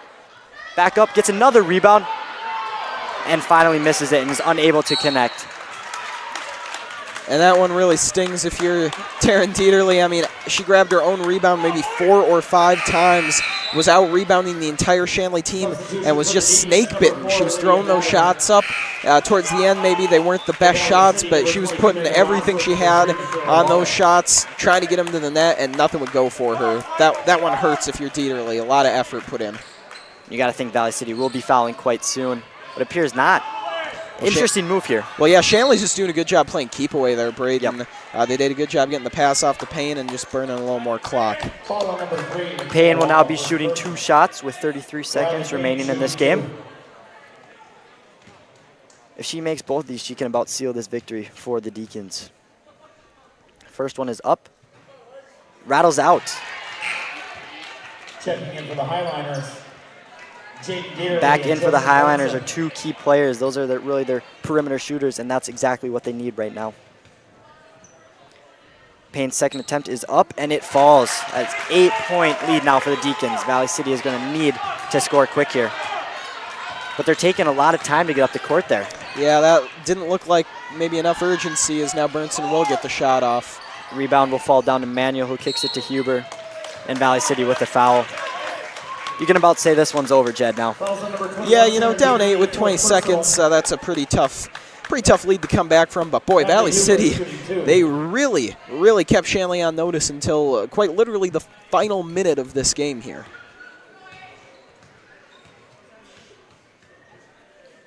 Huber's first attempt is up and rattles in.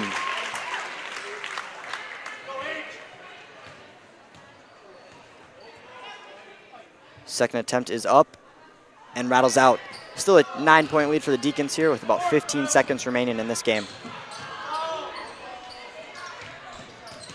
Dieterly takes in wide open layup and misses it. Kind of surprising move there, how wide open she was and how great of a player she has been tonight. Yeah, Braden, you know, at this stage, down by a pretty wide margin in the final seconds, you kind of have to take everybody's performance with a grain of salt, especially when you're on the wrong end of that score. I think the way you play is probably affected quite a bit by the way you know the game is going to go. It's tough to overcome that mentally. But again, you really got to tip the cap here to Valley City. I don't think a lot of people expected them to come in here on the road as underdogs and play as well as they have. We know they're a good team, that's for sure, but they've just played a really fantastic game. Yeah, this definitely has to scare all the teams in the EDC to see how Valley came into a tough place to play and battled right until the end. Payne's second attempt is up and good, and with that, bars will be coming in for the Deacons now that Deacons, for the 8 seconds, are able to get some subs in.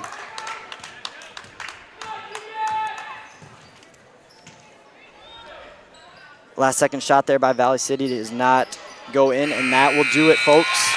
Your final score. Final score for McCormick Gymnasium tonight is 72 Deacons, 61 for Valley City. Jed, do you have any final takeaways from tonight's matchup? You know, not really, Braden, other than what I've said here. It's just an impressive performance on the road by Valley City, putting the East on notice, like we said, proving that the East, I think, is a little deeper than some people thought. And as for Shanley, that's just a good home win, maybe a little closer than you wanted, but I think at the end of the day, that's just realizing that Valley City is a better team than they were maybe given credit for. Yeah, Valley City really came in and played like a true team today, and it was a fun basketball game to watch. And with that being said, final score from Fargo is 72 Shanley, 61 for Valley City. But stay tuned, we do have a very good boys basketball coming up in about 20 minutes.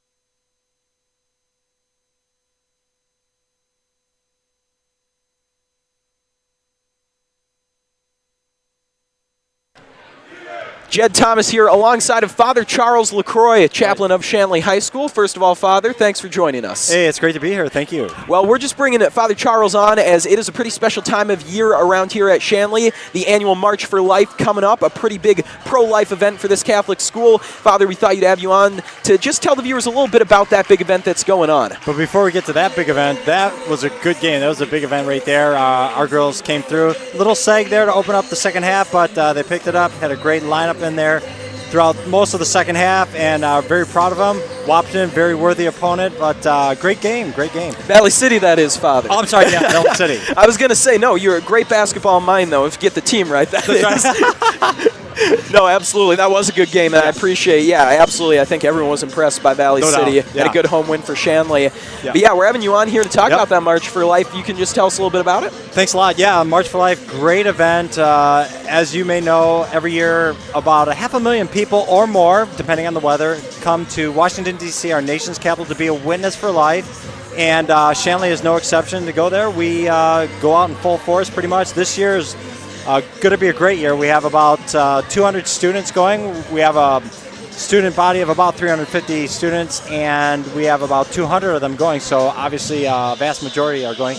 And we go there to do a lot of things. We go there to witness, first of all, to the dignity and beauty of each and every human life. We go there to our nation's capital because that's where it all started. It all started with the Supreme Court decision back in 1973, Roe versus Wade. And so we have to go there where it all started to be a witness. And obviously our legislators are there. Obviously our president is there. So that's where it's all at. And so we go there first and foremost to be inspired, but also to be educated. So throughout the whole pilgrimage, we learn a lot of facts about the struggle for life, the pro-life issue, and we're inspired by that. And also, we get educated by just being at the historic sites of our nation's capital. We see a lot. Obviously, there's the three branches of government that I just mentioned, but there's also the Washington Monument, the Lincoln Memorial, the Jefferson Memorial, all the Smithsonians, which are right now as we speak. They're closed, but we're hoping that by the time we go, they'll be open again. Fingers crossed. Yeah. Hey, we can always hope. And so it's just a well-rounded field trip, you could say. And it's more than that. We call it a pilgrimage because of the fact that yes, it's historic. Yes, it's educational. But it's also spiritual. The whole thing's going to be bathed in prayer. We're going to have mass every day at some different church, and so it's just an all-encompassing, a total person experience. That's kind of our mission, to teach the total person, foster the following of Christ. And this particular pilgrimage just does exactly that. Well, Father, you made this a pretty easy interview. I did not have to ask too many questions. I mean, that was a pretty thorough rundown. And yeah, like you said, just a pretty incredible event. I just want to point out, like you said, 200 kids going. Folks, they do this every year. Shanley does this every year, and to be bringing back that many kids year after year, that's a pretty special stat right there, to have that many kids coming back year after year. Yeah, I think it's a testimony to our student body, their willingness to put themselves out there, think outside of the box, be vulnerable in a sense, because it is like a 24-hour bus ride to DC, obviously a 24-hour bus ride back. And so, there is some inconveniences. And, with 200 plus people, everything's not going to go your way. You're not going to have all the creature comforts of home. So definitely props to our student body, to our staff, to our chaperone parents. No one person makes this work. It takes a whole team, and that's definitely what we need, to make this March for Life successful, make this pilgrimage everything that we need it to be. That's some pretty cool stuff there, Father. Really appreciate you coming on. Really cool event. And folks, be sure to stay tuned. We got another great game of basketball action coming up. About 15 minutes. It'll be the boys from Valley City and Shanley going at it, so don't miss it.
Welcome back to tonight's coverage of high school basketball doubleheader action here on Shanley TV. I'm Jed Thomas, of course, joined by Braden Altringer as we're getting set for the second game here tonight, the boys basketball action between the Shanley Deacons and the Valley City Highliners. In our first game of the evening, we saw the Shanley girls pull out a hard-fought victory over Valley City. The Lady Highliners traveled very well, gave them a tough game, but Shanley was able to come away with the win to improve to 9-1 on the season. But now we turn our attention to a very different game, looking at two teams in a very tough spot in the East right now, Braden. Shanley coming into this game at a mark of 2-8. They are last in the EDC, and Valley City coming in at 2-7. And folks, for now, I'm going to have to send things down to the PA announcer, but stick around.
Don't go anywhere, folks. High school basketball action is next after a brief word from our sponsors.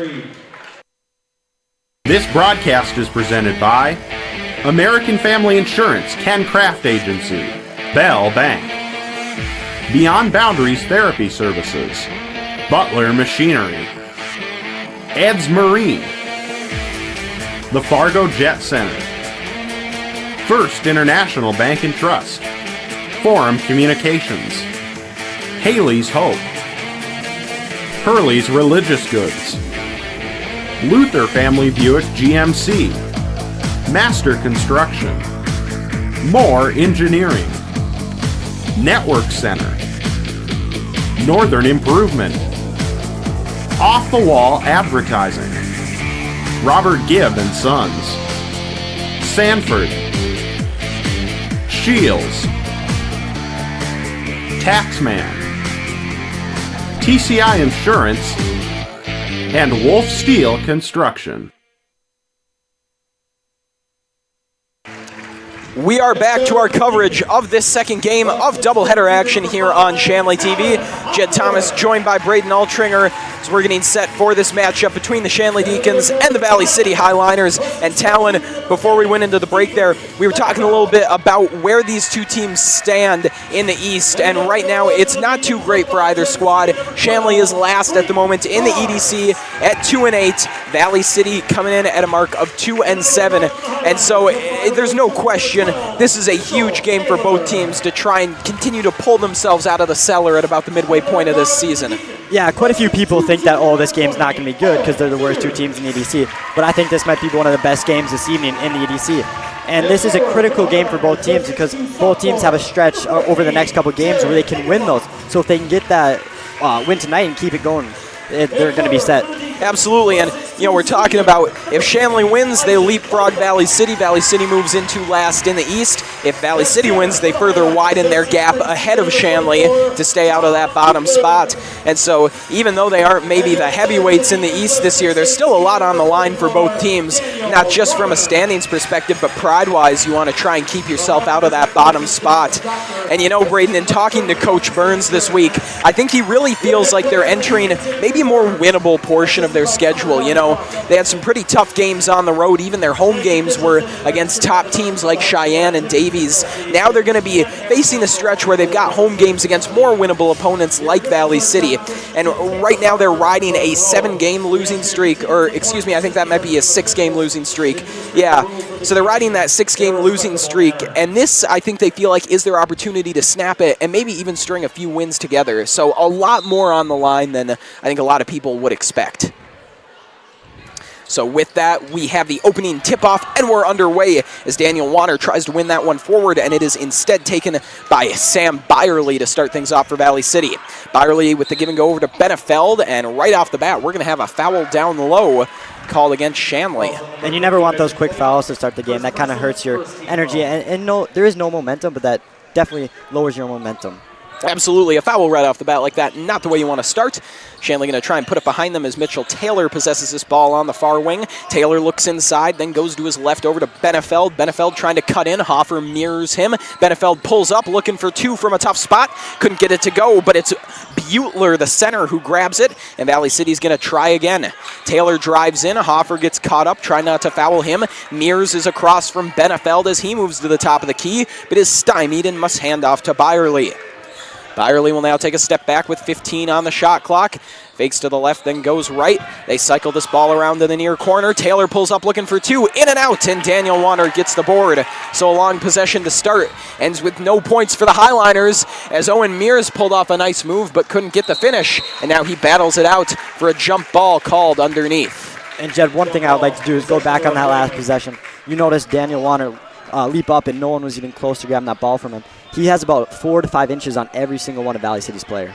Yeah, that's going to be something to watch. That's a very, very good point, Braden, as Valley City's tallest player is center John Butler, the senior, and he's standing at 6'3". Daniel Warner is a listed 6'8". That's a very big difference.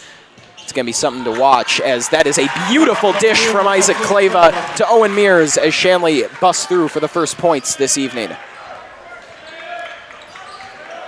Byerly will hand off to Benefeld as Mears keeps the pressure on him.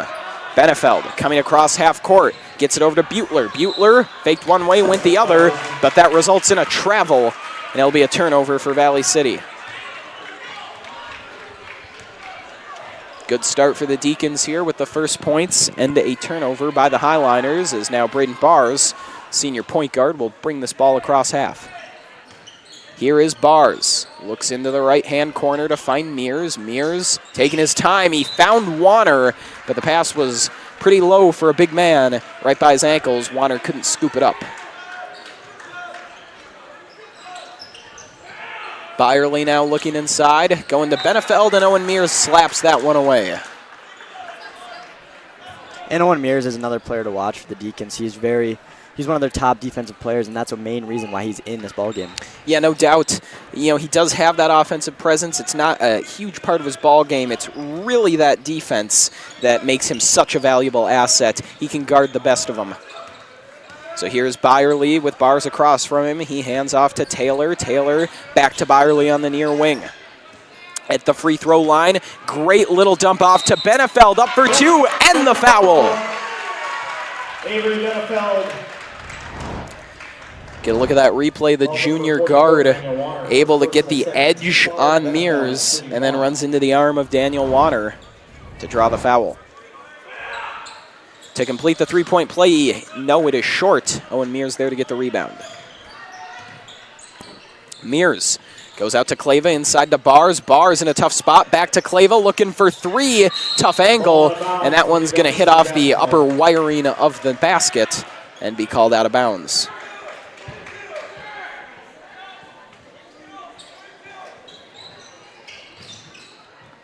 Quick inbound goes to Byerly. Bars will stay tight on him. Got to watch the reach in there. Byerly goes behind the back to get some separation, and Bars is able to take it away and then dump it off to Talon Hoffer. Nice defensive play from the senior guard as now Talon Hoffer will drive in. Looks to his right, not a lot there. Pivots around and finds Clava, who finishes inside. And that's a critical way to start the game for Talon Hoffer. He's been struggling recently. So just to get him a little confidence, get an assist right away, that's just huge. Byerly coming back down again. Braden Bars keeps the pressure on him. throwing Byerly's game off maybe a little bit, and Owen Mears jumps that one. Going to go up to finish for two. No! The layup doesn't fall. Owen Mears gets it right back, though, and finds Braden Bars for two. And that shows the strength of Owen Mears right there on defense. Even though he missed the layup, he got it back, he worked hard, got it to Braden Bars, who got the 2 points. Yeah, that's a really nice series by Owen Mears as he's able to finish there on the second try. That first attempt didn't fall, but yeah, like you said, that shows off the defensive prowess of the junior forward for Shanley.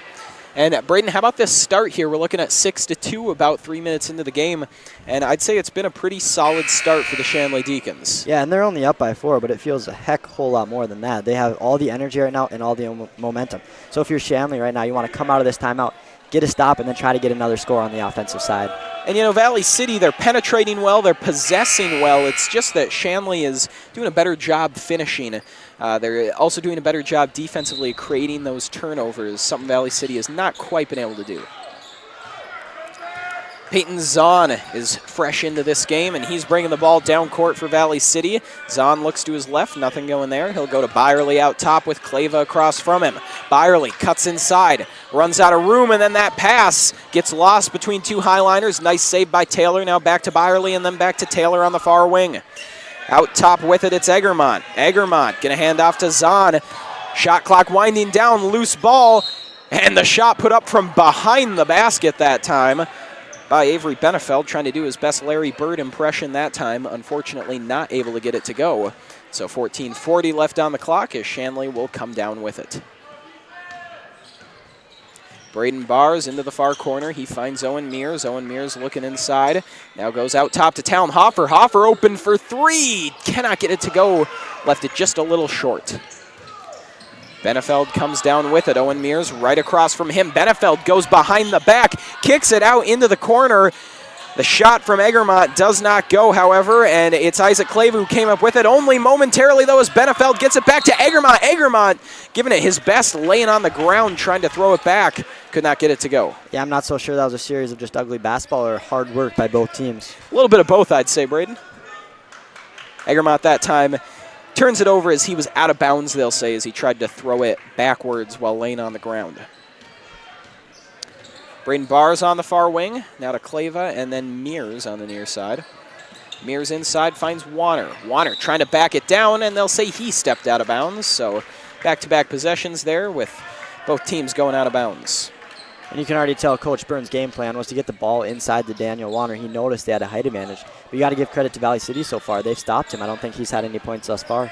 Yeah, Coach Burns absolutely knows what he's doing there, trying to exploit that matchup. But like you said, it's been well defended by the Highliners as Zahn goes up, doesn't get the shot to fall, but does draw the foul.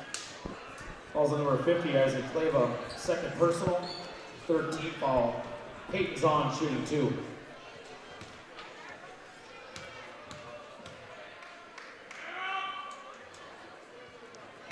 And the first free throw is good for Zahn.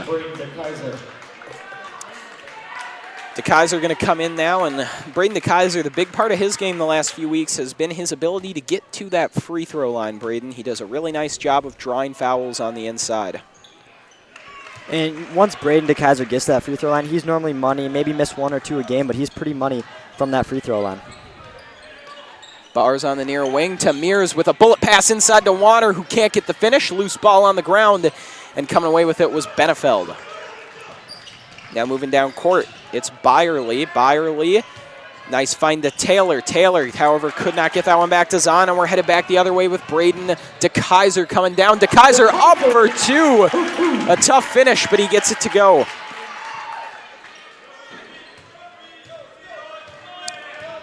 Byerly moving back down. Bars straight across from him. And now trying to back down Bars. Looks like we got a foul. I'm not so sure what this is going to be. And in that situation, that foul is okay because it was a little ticky-tacky, but his defense was really good there, so you can afford that foul in this situation. Yeah, it does look like they get Bars that time, and like you said, that's probably one you're not too upset about, as it was right on the line of what could be called a foul or not. Can't really blame Bars for the defense he was playing, but you also can't call it a bad foul. So Byerly out at the top of the key. DeKaiser reaching in there, trying to grab it. Byerly went behind his back, couldn't find a man to get it to, and now Mears makes a nice adjustment. Felt the pressure coming on his left side, switches over to the right to finish. And a lot of players go back and celebrate a little bit after they make that basket, but you saw Owen Mears was right there trying to force another turnover to get the ball back for his team. Well, like we've talked about, his bread and butter is that defense. The biggest impact he makes usually in a night is forcing those turnovers. However, right off the bat here, he's been starting very nicely on offense. Already has a few points in this one. Heavy pressure on Peyton Zahn, and a jump ball going to be forced by Braden Bars. And the Shanley defense is smothering to begin this game. Yeah, Valley City does need to do a little bit better protection of protecting that ball. They are struggling trying to get the ball up the court.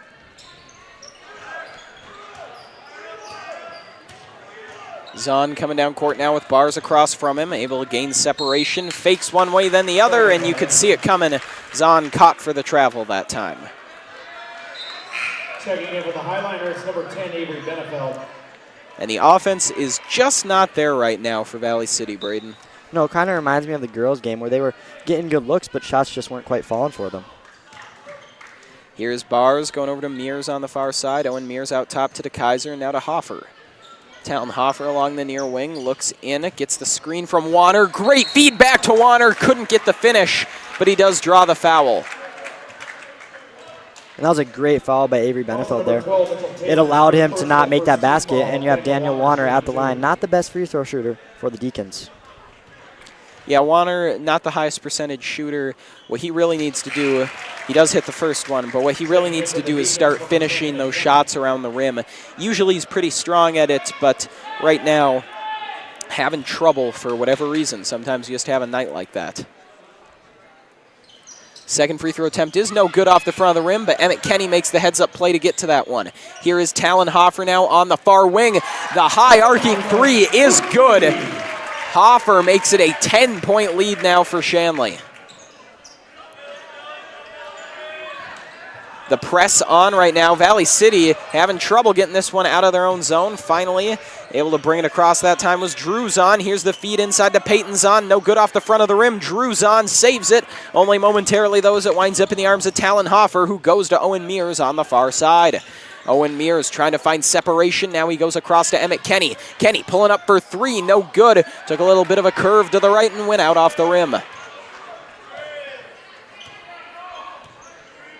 The press stays on for Shanley as Avery Benefeld comes across half court that time, and then Talon Hoffer tips that one away, trying to go back to Benefeld. Instead, it's stolen by Hoffer as he makes it 16-4, and what a start for the Deacons. In for the Highliners, Sam Byerly. Braden, I'm really impressed with the way Shanley has started here. That first little stretch before the initial Valley City timeout, it was really their defense that impressed me. Shanley was locking down on D, and since then they've continued to be smothering defensively, but now the offensive part of their game has come out in full force. Shanley's putting it together, up 12 now. Yeah, normally for Shanley, their offense doesn't really come alive to that second half, but they know what's at stake here. This could mean a five-game winning streak here on the line.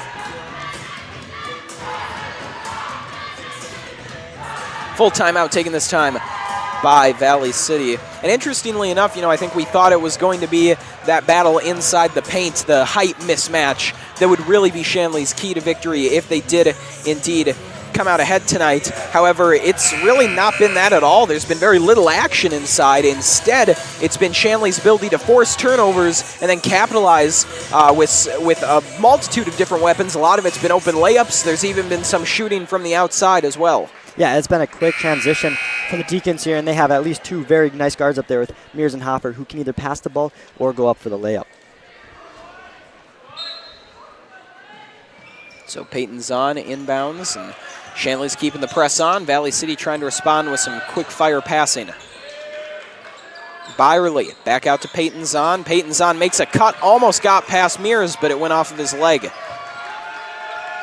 All the way across that time with the pass, it was Benefeld able to find Zahn going up for two. Couldn't get it to go inside. Butler could not get the shot off. It was blocked up top, but the Highliners are able to come away with their own rebound, at least momentarily, as that one's batted out of bounds by Owen Mears. can already tell that the Valley City coach really talked to them about protecting the ball as they almost turned it over there. Mears with outstretched arms, almost able to force a turnover again. That time the Highliners come away with it. That ball barely saved. Great effort play in the corner by Peyton Zahn. And now Benefeld comes down court, kicks it back out to Zahn. Excuse me, that's Drew Zahn who's been making the plays in the near corner. But nonetheless, this ball is going to wind up out of bounds. Again, last touch by Shanley. Yeah, and that shot was a little long there from the corner. You got to think that's just a little nerves, and then he'll get settled in here to this ball game. Avery Benefeld inbounding.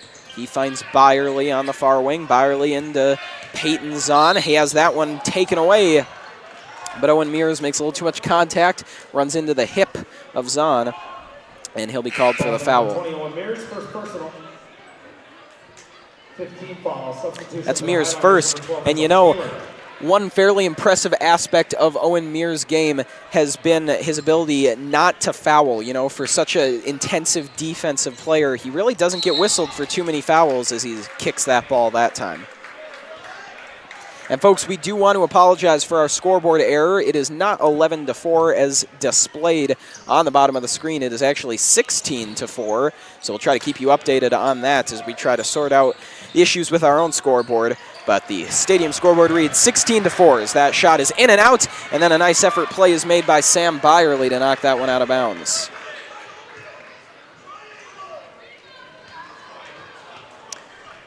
Braden DeKaiser now inbounds to Talon Hoffer as he directs traffic and looks to bring this one across half court. Here is Hoffer getting the screen from Kleva, and he'll pull up for three. Shot is waved off as there's going to be an offensive foul on Isaac Kleva. Hoffer swished that three, so unfortunately it's not going to count. That's a tough break for the Deacons as now they put the press back on. Zahn gets it over to Benefeld. Benefeld into Taylor. Taylor turns around for two. No, sir. They just continue to struggle to get anything to go in. Braden DeKaiser wheeling all the way around, looking for two. A tough shot almost found its way in, but does not go as Benefeld will now bring it down court. Benefeld with the bullet pass to Taylor. Spins around. Inside bounce pass. Finally they get points as John Butler gets it in off the glass. Makes it a 10-point game now. Talon Hoffer wheeling around. Great no-looker to Isaac Kleva, who gets the finish. That just shows how versatile Talon Hoffer is. He normally likes to shoot that three-pointer ball or drive, but he can also drive and kick. Yeah, very nice playmaking ability on display that time by the junior. Byerly on the far side across to Benefeld. Benefeld looks in, then goes back to Byerly. Byerly fakes to his left, then cuts that way. Butler trying to go back to Byerly. Instead, he has to go to Taylor, pulling up at the free throw line and sinking it like he's shooting free throws. Made that one look easy. Braden DeKaiser looking to catch him off guard. And a basket and the foul will be called. A little hesitation there, everyone holding their breath to see if it'd be a charge, but it looks like the right call. Yeah, he was just moving a little bit. He was almost there, half a second quicker, and that's a charge. Number 34, Peyton Zahn for the Highliners. Zahn, Peyton Zahn will check back in for Valley City as Roman Shrema comes in for Shanley. That free throw is good to complete the three-point play. And how about this? 21-8 is our score. As looks like our scoreboard is now working again. Apologies for that brief error. Avery Benefeld goes inside to Butler, back to Benefeld. Kicking that one out to Taylor, and then inside to Butler. Butler looks, not a lot of options, so he takes it himself, turns around into the corner, finds a man. Byerly had it, but it looks like he may have been fouled. So they catch Braden DeKaiser, and that is Shanley's 7th already. So Valley City in the bonus, they've committed only 2 themselves.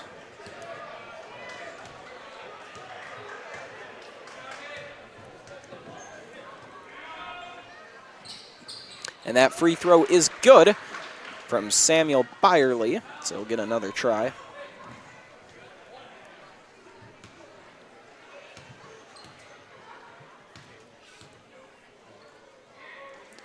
Attempt number 2 is also good. So 21-10 is our score.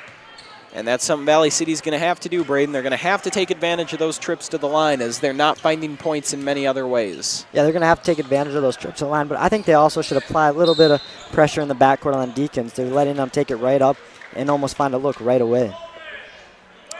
And just as I was talking about Valley City doing a good job staying out of foul trouble, Peyton Zahn is going to be called for the foul that makes that 3-team. And it looks like we've got another foul going against Valley City, I think. Yeah, I believe they called the holding foul on number 34. Yeah, Zahn with his second now, as that's the 4th team foul for Valley City. All of a sudden struggling with those as Braden Bars turns around for a tough shot, could not get it to go. And Braden DeKaiser couldn't get the board, so here comes Valley City back the other way. Benefeld wheels around. Now he's back on the far corner, gets it to Taylor. Taylor trying to get the screen from Benefeld, was not going. He's going to have to do it alone. And now he goes back to Benefeld. Benefeld along the baseline, had it knocked away. And Emmett Kenny is Johnny on the spot to pick that one up. Kenny taking it himself all the way. Could not get it to go, though, off the front of the rim. Byerly now on the near corner. Gets the screen, pulls up just past the free throw line, drains it. And it looks like we'll have some substitutions immediately following that bucket. You know, it looks like they called the foul on Avery Benefeld, and I believe that it is his 2nd or 3rd personal, so that's going to be critical to watch for Valley City. Yeah, Braden, that's a good catch. Wasn't sure what that whistle was for. That was really quick after the basket. So it looks like it did occur after the basket? Yeah, the basket does count. They called him for a pushing. It looked like he was going to try to go for a rebound if they missed it, so they did call him for a push. That's a good catch, Braden, and that's an unfortunate foul against Valley City and one of their best players, as that shot from Braden Bars is blocked. Winds up out of bounds, last touch by Shanley. Valley City, slowly but surely, starting to find their legs a bit more here. Inbound is to Byerly as he looks down court. Braden DeKaiser is across from him. Byerly having a little trouble getting across. Now he does. Cuts inside, then kicks it out. Not wanting the 3 that time was Egermont as he gets the bucket plus the foul. And I thought Egermont should have taken the 3. He makes the right call, though, as he makes a nice move inside against Shrema to get the basket, and now a chance to make it a 3-point play. Yeah, and Egerman's only a sophomore, but that looked like a very veteran move by the sophomore.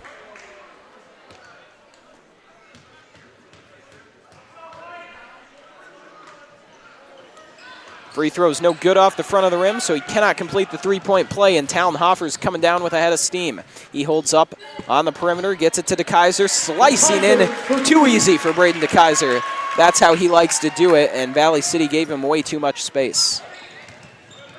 Coming down court, it was Drew Zahn, and he's going to get caught for the travel. Valley City wanted the foul. It was close. Looked like we had a foul occur, but it also looked like we had a travel occur, so it's just about what came first. Yeah, and I believe that was the right call. That official had a good look at the feet, and he saw 3 feet moving, so he got the travel.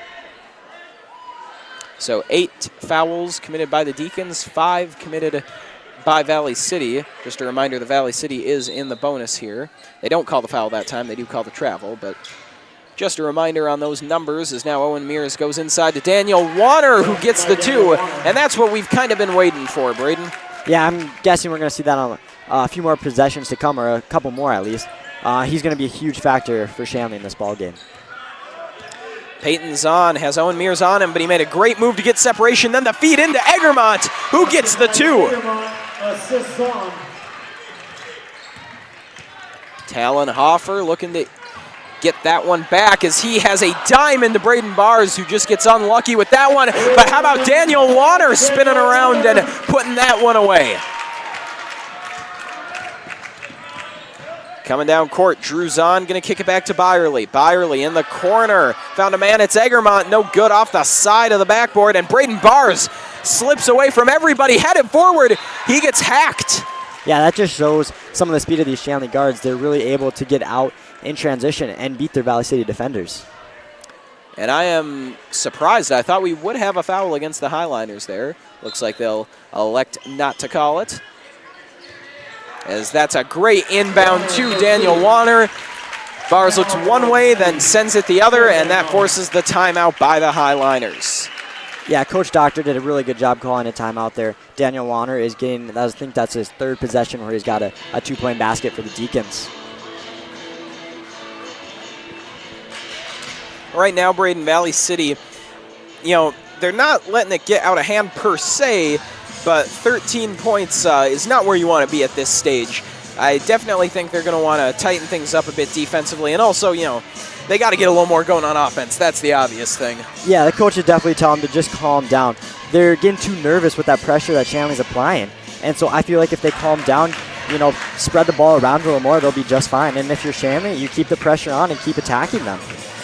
Absolutely, Braden, and it does seem like they're finding a little more success than they were. I think that's for sure. It's just they're having trouble keeping pace with Shanley at the moment.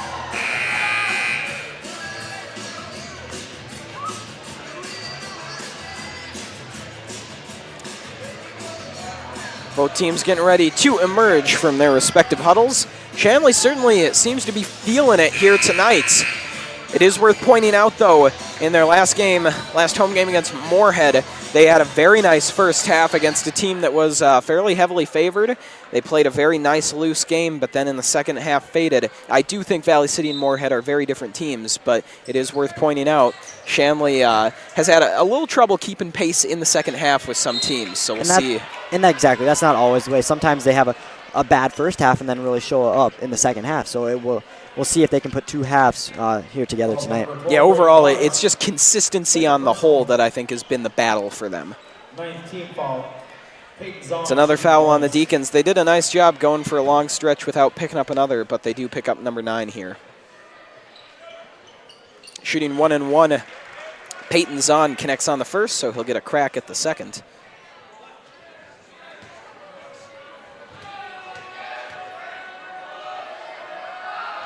Attempt number 2 for Zahn is no good off the front iron. Battling for his own rebound. Owen Mears had it for a moment but lost it. And that time the Highliners are able to force the jump ball, so it'll stay with Shanley, but they get the possession arrow back their way.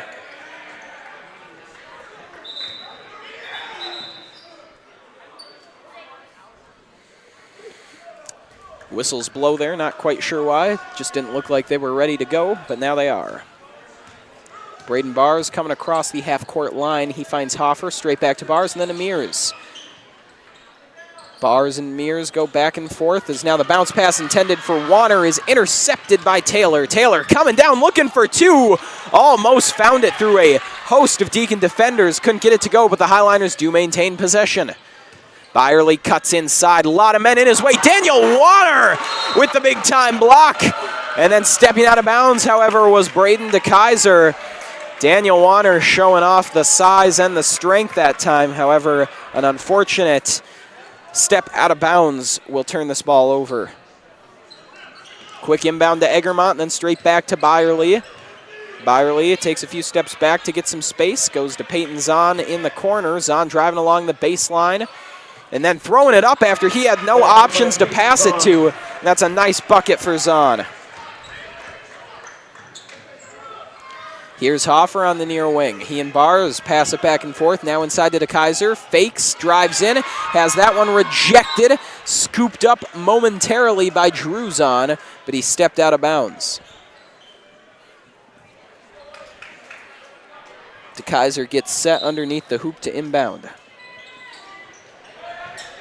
Finds Mears open on the near side. Owen Mears moves in, pulls up, and drains it. And Jed, I thought he got away with the travel there right away. I thought he moved his pivot foot before he put the ball on the floor. Potentially, Mears getting away with one there, as now he forces the turnover, but he won't get away with that one, as he runs into Peyton Zahn. Gets a little too much of him, not enough of the ball, and that'll be a penalty. Or excuse me, that'll be a foul. 10th team foul. So that was number 10 on Shanley this half, putting Valley City in the double bonus. Attempt number 1 for Zahn is good. So every foul from here on out, they will get 2 shots, at least in the first half, I should say. Number 2 is also good for Peyton Zahn. That makes it a 10-point game once again as Talon-Hoffer comes down court. Bars on the near wing, goes to Hoffer, then to Mears, then back to Hoffer. Oh, and Mears going to pull up for a pretty long-range three. It does not go, and the rebound is grabbed by Egermont. Byerly back the other way. He goes to Druzon. Druzon hands off in the corner to Byerly, trying to get that one back into Paytonzon, but it's intercepted by Mears. Here's Talon-Hoffer, going to pull up. A high arcing three is good. Talon-Hoffer with a big-time three-pointer makes it a 13-point game. Highliners drive down Byerly along the baseline. He was run into, and it looks like he should be going to the line to shoot. It's probably a good thing to point out that Shanley's fouls are starting to add up. I think there's about 2 or 3 on every starting player and a couple of the bench players. That's going to be critical in the later minutes of this game. Yeah, they've really struggled with fouls here in the first half. They've been very spread out, but now they are starting to total up on an individual level, obviously already having done so on a team level.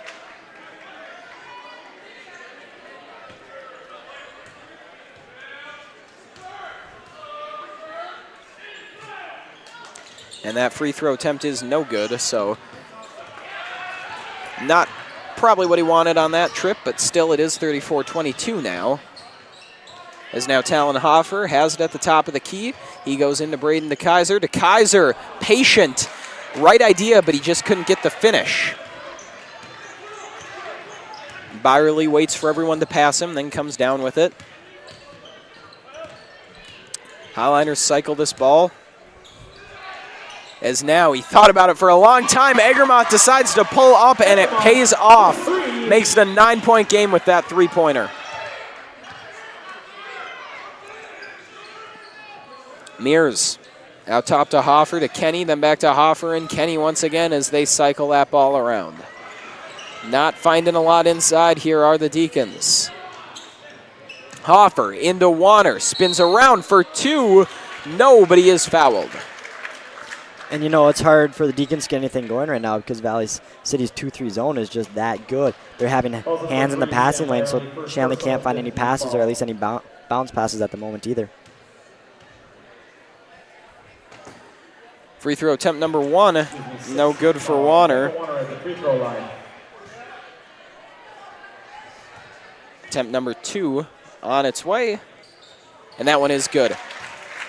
Daniel Warner, like we said, not the best free throw shooter, but he's usually good for, about 50% on each trip, which obviously not ideal, but for a big man, I'll tell you what, it can get a lot worse than 50%, so Shanley will take that. Yeah, in college or pros, you see a lot of them do the old granny shot or just try to figure out something geeky to... Well, how about that? Jared Egermont with the basket plus the foul.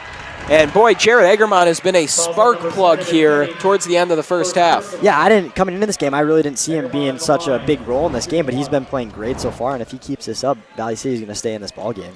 Yeah, Egermont obviously one of their better players this season, but he's just really had quite an impact in this game, as now we are looking at a 7-point difference between these two squads. So 2:30 left in the first half. Owen Mears coming down court. He goes over to DeKaiser, then to Mears, then to Kenny, back out top to Mears, and into Hoffer, who could not hang on. He had a lot of highliners around him to break that up. Zahn out top with Mears across from him. He goes to Egermont, then to Byerly. Byerly with pressure put on, curls around, and a foul will be called. Looks like Braden DeKaiser is the guilty party on that one. Sam Byerly shooting 2. As Byerly will go to the line again to shoot 2 as they're in the double bonus. And Valley City, slowly but surely, they are fighting their way back in this one. As that first attempt is no good from Byerly.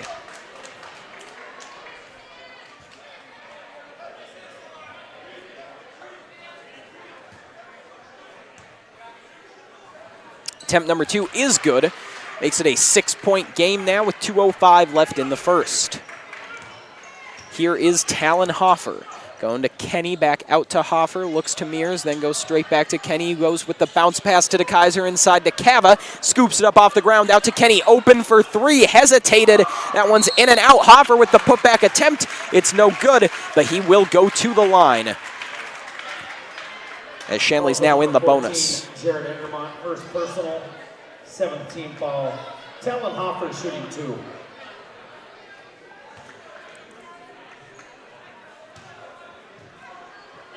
Hoffer's first attempt is good.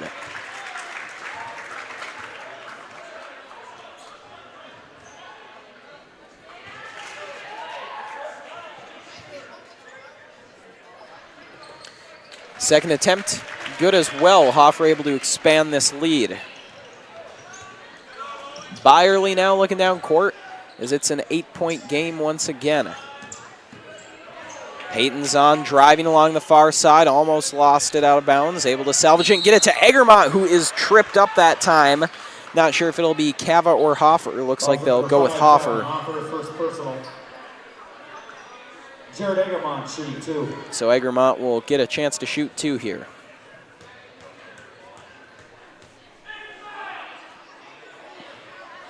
Egermont's first attempt, no good off the back of the rim.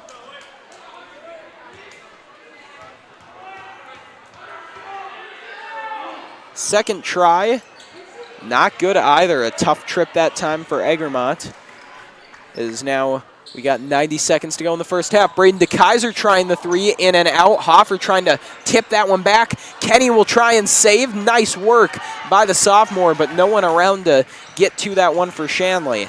As now Zahn takes it back down court, pitches it into the corner to Egermont. He goes to Byerly. Byerly hesitates. Mears staying tight on him.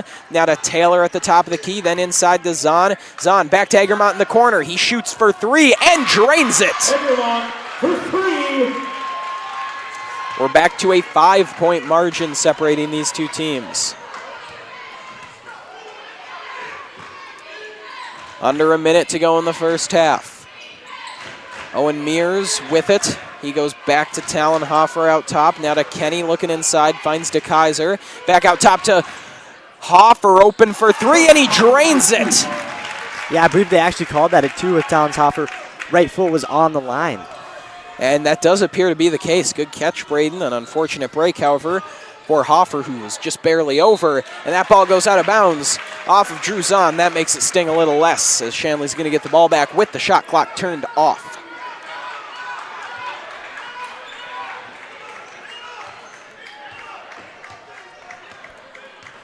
Hoffer taking his time crossing half court here. Trying to get the last shot, probably, of this first half. Owen Mears now charging forward, kicks it over to Cava. Joe Cava gets it to go off the glass. Seconds remaining in the first.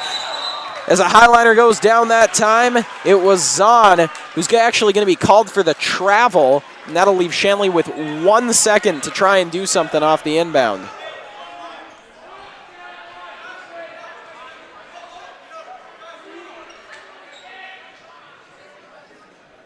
So Braden DeKaiser will inbound. Not a lot of options here. Is going to have to go really quick. Hoffer spinning around. Don't think he got it off in time. Almost made it. Very close. But at the end of the first half, Shanley uses a nice final minute to widen their margin to 41-32.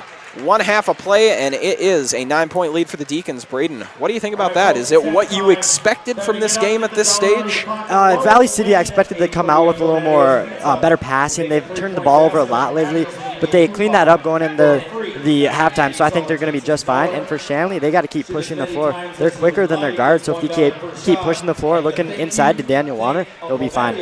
All right, well, 1 half down, but it is still anyone's game. So, folks, be sure to stick around as we take just a couple minutes off here, and then we'll have a whole nother half of basketball coming up.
Welcome back to North Dakota High School boys basketball action here on Shanley TV. I'm Jed Thomas, joined by Braden Altringer as we're getting set for the second half of play between the Shanley Deacons and the Valley City Highliners. Folks, before we get back to it though, we would like to remind you that Shanley TV is made possible in part by the Shanley Athletic Club and their generous members. Check out their website today at shanleyathleticClub.com to learn how your membership contributes to Shanley TV, the Deacon Den, and many other student-athlete needs. While you're there, be sure to renew your annual membership by clicking the Join Now button or become a member if you're not one already. It's easy to become a member and anyone can join, so sign up today. The Shanley Athletic Club, taking Deacon Athletics to a higher level. Getting set for the second half here, just seconds away, and Braden, it was a 9-point lead that Shanley held headed into halftime. They, of course, will maintain that lead as they start the second half. What do you expect, though, to see from these two squads here in the second half of action? Well, right away, the Deacons are going to look down low into Daniel Warner, try to get him some early touches and some early points. And if you're Valley City, you try to combat that and try to stop him. You double team him inside, and you don't let him get the ball first off.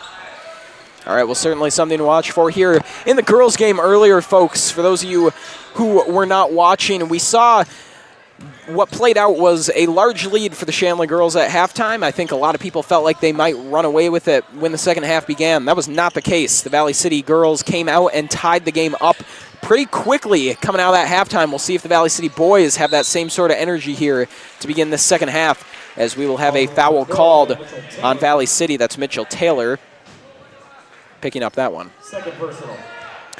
And in the first half, fouls were a story for Shanley. They put Valley City in the bonus and then the double bonus fairly quickly.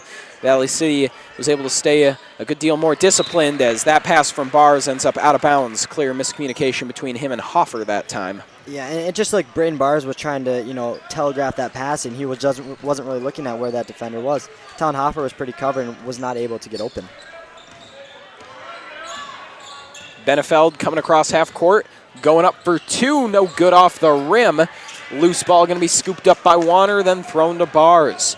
Bars will now come across half court, looking, cuts inside. He made a really nice move, but he came in too hot and ended up underneath the hoop as that one went off the bottom of the backboard. Yeah, and a lot of people think that would have been a travel on Bars, but he did a nice job going off on 1 foot and landing on two. If he would have landed unevenly, that would have been a travel call. So Bars is at the line as he was fouled. And attempt number one is no good from the senior guard.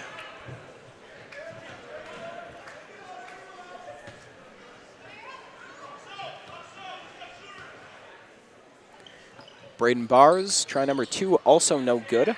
Unfortunate trip there, but Isaac Clave is able to grab the rebound. The ball loose on the ground. They won't call a jump ball. They will call a foul, actually, Also number 14. on Jared Egermont. Third personal foul. And that's Egermont's third. That is a number to watch, as he has been arguably their best player in this game.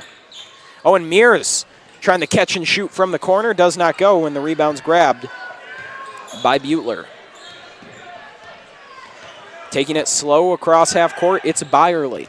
Byerly stops at the near wing, goes out top to Taylor. Taylor for three off the rim. It will not go, and Owen Mears gets the rebound.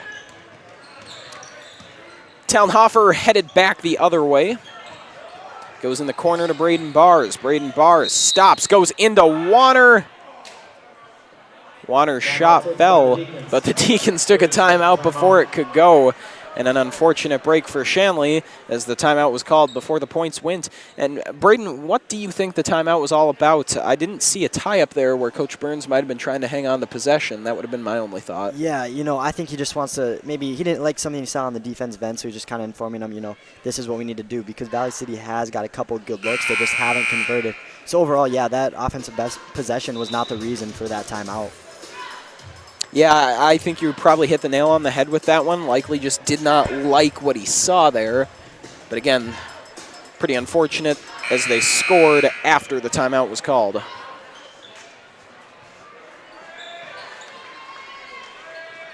Can't really see that one coming, though, if you're Coach Burns. It's just the luck of how that goes. And Talon Hoffer catches this one on the inbound and drains the three. And, that works out better than getting that easy layup by Daniel Warner. I'm not sure what was more impressive there, Hoffer's three or the celebration from the Shanley bench, as I believe they were acting out a field goal from the side of the court there. Yeah, we'll have to keep an eye on them. They have some pretty good celebrations they've told me about in their pockets. We'll have to keep an eye out for those. And there's a turnover on Valley City to give this one back to Shanley. Some momentum headed the way of the Deacons here coming out of halftime. Mears on the far side. He goes out top to Bars, back to Mears, and then Bars again as he goes with the bounce pass over to Hoffer. A long-range three from Hoffer does not fall. Avery Benefeld gets the rebound. Byerly has it on the near side, turns around inside to Benefeld. Benefeld has three men on him, somehow got it away to Egerlin. Benefeld going up, and he is fouled by Warner. And for the first half, Avery Benefeld was out, and you can already tell him still being in this game has a huge impact for Valley City.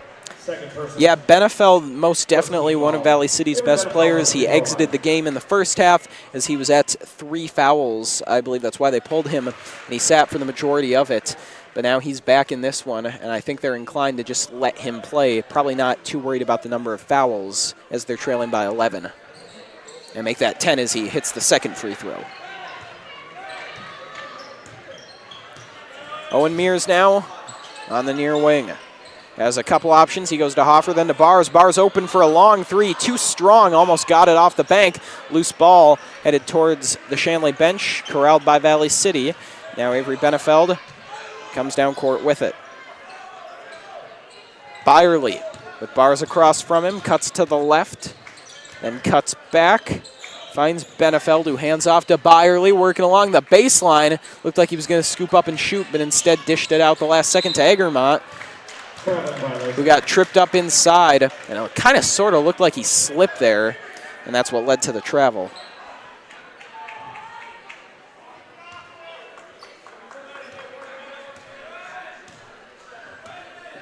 Bars now takes this one across half court. He goes with the bounce pass over to Mears. Mears inside to Bars. Threading the needle that time was Mears as he gets it back out, shooting for three, and he sinks it. And more creative celebrations erupt from that Shanley bench. And I think they're just getting started. Well, they're certainly hoping their teammates can hit more of those shots as they continue to force errors on defense as that ball flies out of bounds. Looked like just a miscommunication there from Valley City. They just seem out of sorts at the moment. Yeah, they kind of just need to lock in here, kind of get maybe a timeout call will get them refocused, but they need something to get them refocused for sure. Well, that'll help as they do get the takeaway on defense, and Avery Benefeld will bring it down court. Benefeld cuts inside, able to get past Hoffer, dishes out to Taylor for three. Off the rim, it does not go. Benefeld inside. Egermont trying to go up for two, and he had Hoffer and Warner right on him, able to draw the foul. Also number 44, Daniel Warner, third personal, second team foul. So they'll call Warner for his third, and Shanley's second of the half. And Egermont heads to the line. His first attempt is good. Checking in for the Highlanders, number 34, Peyton Zahn.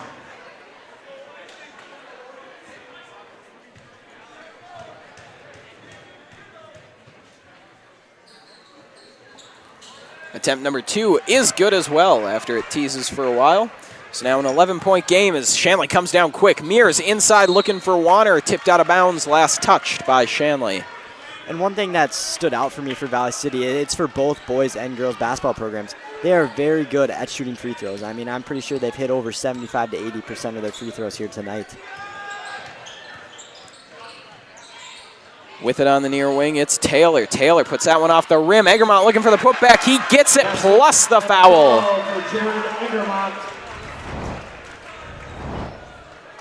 Also number 50, Isaac Kleva, that's his fourth. Egermont, just great work battling for that one and drawing contact. Yeah, it looked like Kleva was almost expecting an air ball, but it just grazed the rim and went right into Egermont's hands. Yeah, that angle changed at the last second, and he was just not ready for it.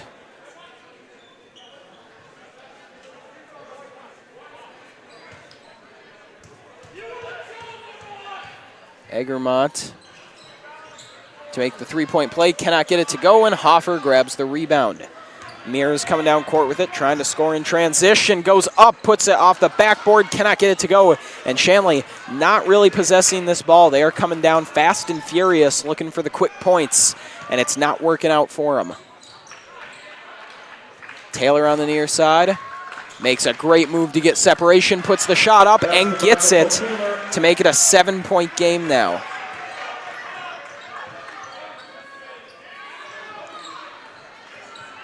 Shanley now slowing it down as Owen Mears loads up for the three, in and out. Could not get it to fall. Egremont has the board. Shanley puts the press on, but Valley City escapes easily.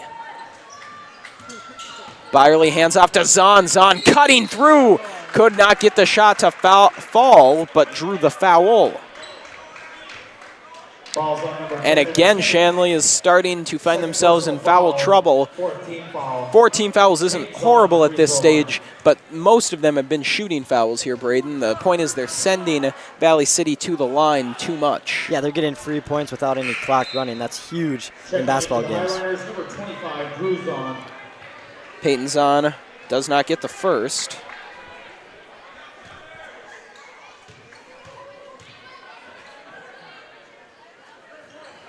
But he does get the second to go.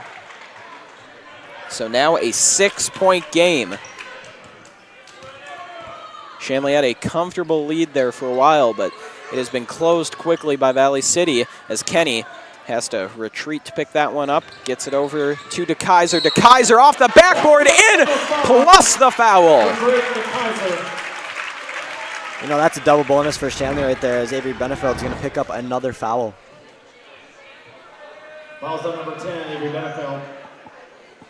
Yeah, that'll put Benefeld at, third. I was thinking he was at 4, or excuse me, I was thinking he was at 3, which would put him at 4.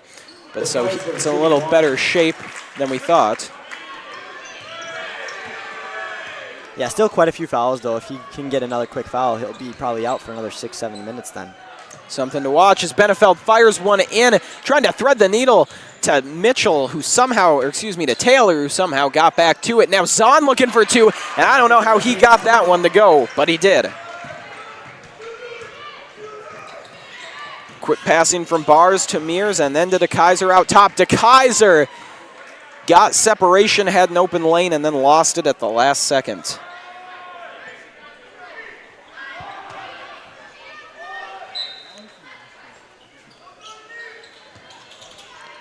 Ball loose on the ground here. Emmett Kenny gets it, throws one up, cannot get the shot to fall, but I believe he drew that foul. Fouls on number 10, Avery Benefeld, 4th personal foul.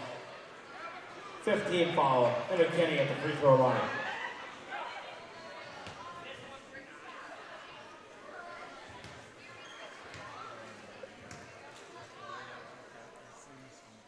And Kenny's first attempt is no good. And even though Kenny made that shot, he's going to be a name to remember for Shanley Deacons fans. Earlier in the season, he didn't really get any varsity minutes, but now he's worked into one of those critical role bench players. Attempt number 2 for Emmett Kenny is no good, but Braden Bars does get the rebound. Great awareness to get it inside, and Braden DeKaiser gets the 2.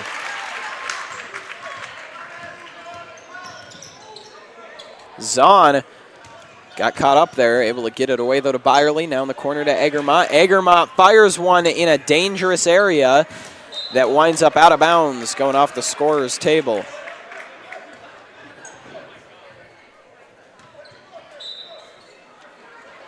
Quick inbound to Byerly. Mears stays right on top of him.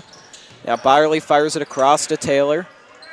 Taylor inside to Egremont, spins around. Egremont contorting his body for the 2 and the foul. How about Jared Egremont? Just keeps finding ways to score. It's just crazy how he turned his body so much and still got it up there, and it went in. Egremont has struggled a bit at the line, but that one does stay true. So a 6-point game once again. Owen Mears with it. He goes to Kenny in the corner, back to Mears. Looking to his left, finds Bars.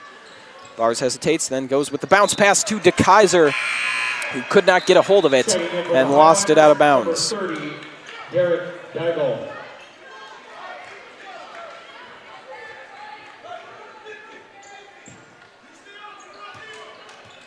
Byerly has Mears shadowing him. He throws it up to Egermont. Egermont across finds Zahn. Zahn cutting inside. Back out to Egermont. He's going to take the three. Off the rim, no good. Braden DeKaiser got to it. DeKaiser coming down court. Elevates and gets the two.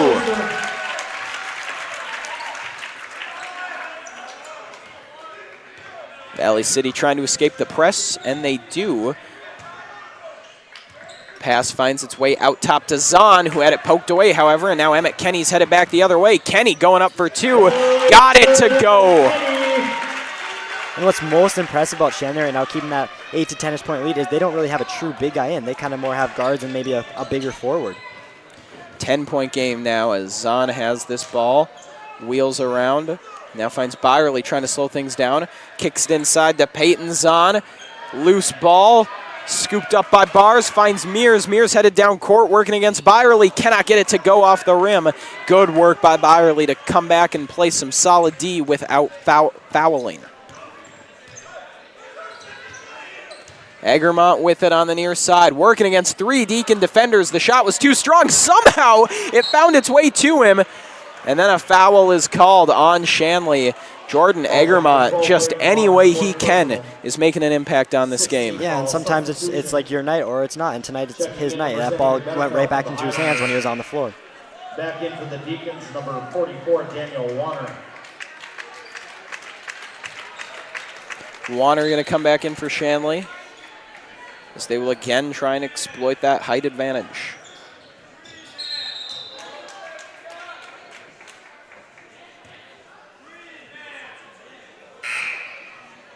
Ten points separating these two squads still. Number 12, Mitchell Taylor. As Mitchell Taylor comes back in, and we have 10:15 on the clock. Egermont pinned down. Nice bounce pass inside. Zahn has it knocked away. Loose ball. Zahn got back to it. Tough spot, but it somehow finds its way over to Taylor. Now Zahn on the far side. Back out to Taylor. Then along the near side, Peyton's on for three off the rim. Rebound pulled down, though, by Benefeld. Taylor out top. The shot clock is reset, so they've got some time. Drew Zahn driving in, was blocked, but was fouled. And that was a very smart play by Zahn. He knew he had the bigger defender and can beat him, and he was able to get the foul call on Daniel Warner. Yeah, like you said, that's a smart play there. Drew Zahn at the free throw line. And now Zahn's going to get a trip to the line.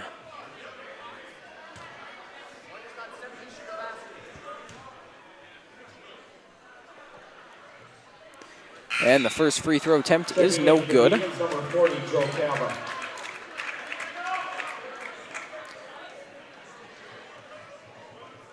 Joe Cava is into the game for Shanley as Warner takes a seat. And the second free throw attempt is good.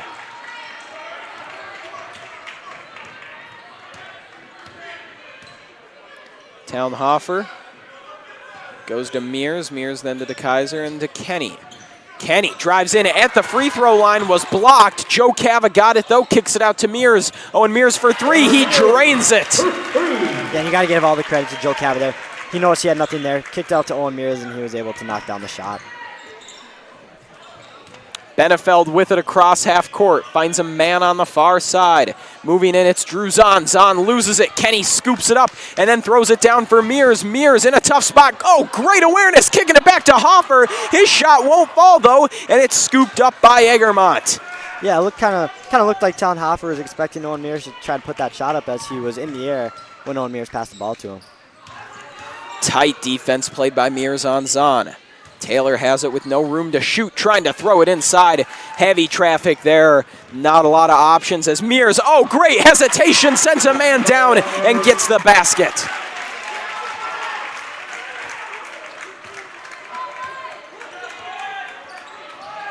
Loose ball again, it's stolen by the Deacons, and Talon Hoffer goes up for the two, and all of a sudden it is a 16-point lead for Shanley. Man, there's a lot of energy in right here right now. You can just feel it. It's a fun ball game to watch. Braden, the Deacons absolutely exploding on that run, building up a sizable lead. And that just kind of came out of nowhere. You know, it was a couple really nice plays in a row that built up a big lead, and all of a sudden Valley City finds themselves in a extremely difficult hole. Yeah, Deacons were able to force a couple turnovers, which they got out in transition, were able to capitalize on the offensive end. And right now, Braden, if you are Valley City, what sort of adjustments are you trying to make here to get yourselves back in this game in a very tough situation? I think they need to try to not just straight chest passes. They're not really looking for a pump fake and then a bounce pass or something. I think they could also maybe move the ball around a little more. I know it's tough for them, but they really need to move the ball around, because if they move the ball around, Deacons are going to be out of position, and that's where they're going to have to capitalize.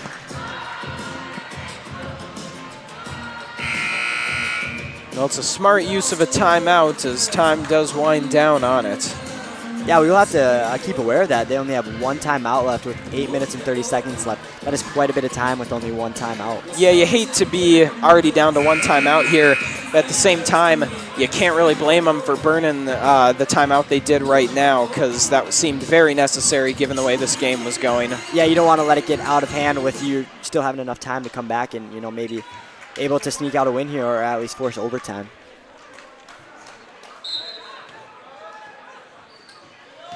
So there's the inbound to Benefeld. Benefeld looking across, finds Byerly as Shanley's putting the press on here.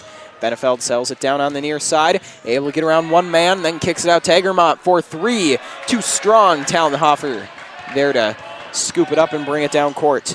He finds DeKaiser, who couldn't get a hold of that ball, and then it's picked up off the ground by Zahn, and Byerly will take it forward. Byerly along the near side found Taylor. Taylor inside, a lot of traffic around him. Egermont collides with DeKaiser, and they'll catch Braden DeKaiser for the foul. Fouls on number 15, Braden DeKaiser, third personal, 8th team foul. Jared Egermont. It's DeKaiser's third, and it is the 8th foul on the Deacons in this half.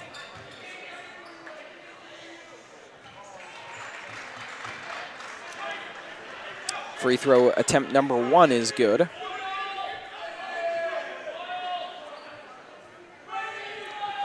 Awaiting number 2 here.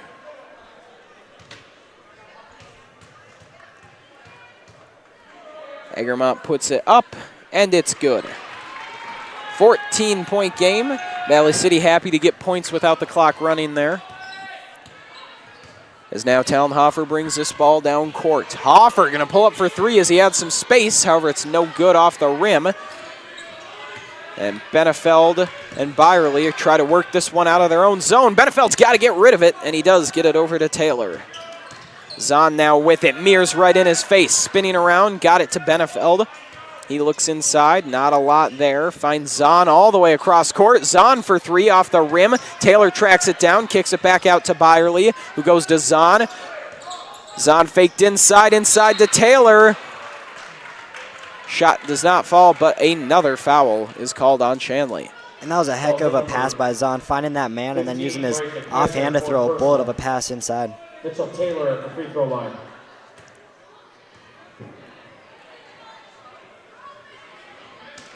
Taylor's first attempt is no good. And Braden, Valley City has shot fairly well from the free throw line in this game, but they've left a lot to be desired, I think, hovering a little too close to 50% here. I think they likely would want to be converting on a lot more of these, and given the number of opportunities they've had, it could be a lot closer of a game if they've been more efficient at the line up to this point. It for sure could be a lot closer, but missed free throws are 3 points, so that really affects your mental side of the game just as much.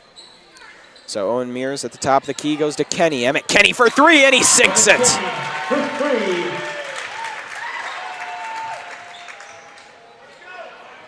Byerly all the way across. Found Benefeld back to Byerly. He crosses half court and gets it to Taylor. Now Egermont for three. Just off the rim, no good. Shrema pulls it down, and a whistle and a foul against the Highliners. I really would have liked that to have a no call there because both players were going up. It looked at the same distance, and it's just an unlucky call there for Valley City. Yeah, absolutely. Braden, kind of a 50-50 call that time. Can see it going either way, and that time the Highliners on the tough end of it. Here's Mears with the great dime into Joe Cava, who gets the finish. Byerly now across to Benefeld. Benefeld taking it across slowly, makes a nice move, gets it up to Taylor. Now to Zahn for three, and he drains that one. Zahn for three. Highliners hanging around as Tallenhofer comes back down court. Hofer gets the screen, looking for two. Off the rim, it doesn't go, and Zahn's headed back the other way. Zahn holds up, trying to work his way past Mears. He goes over to Drew Zahn. Drew Zahn inside. Got that one to Benefeld. His shot didn't fall, and then it looks like Peyton Zahn stepped out of bounds.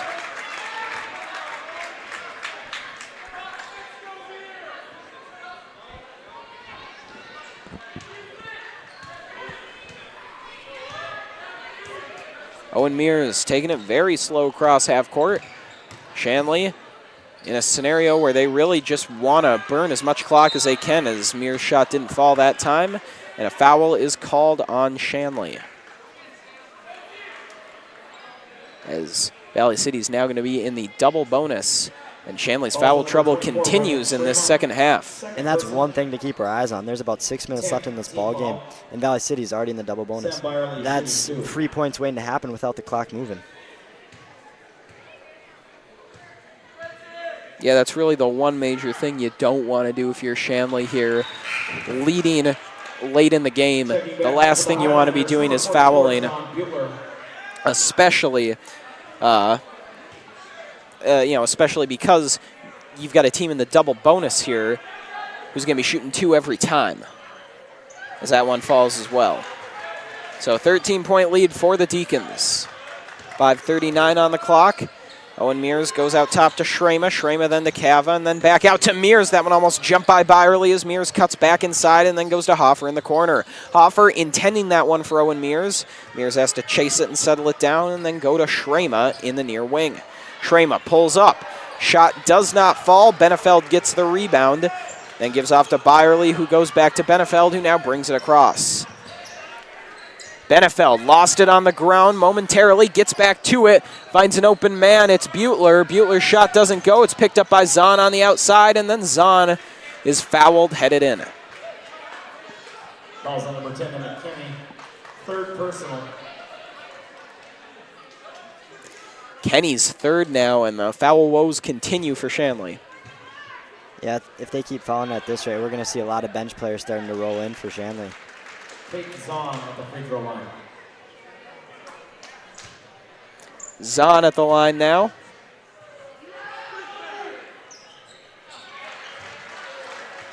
And that's good. 11-point game quietly. It's a bit more manageable here, Braden, for Valley City. Yeah, you definitely want to start getting some stops, too, because if Shanley keeps converting and they're trading baskets, Shanley's going to win the game. So they really got to get some stops. Absolutely. You know, they're finding it on offense now, especially with the fouls. But like you said, they got to play better D here, as Emmett Kenny is rejected at first, but the second effort falls. See, and that's the thing. They had that first stop, but they're not finishing the possession. They got to get that rebound there and get out in transition. Absolutely, Braden. Benefeld coming across, gets it to Zahn. Peyton Zahn coming down court.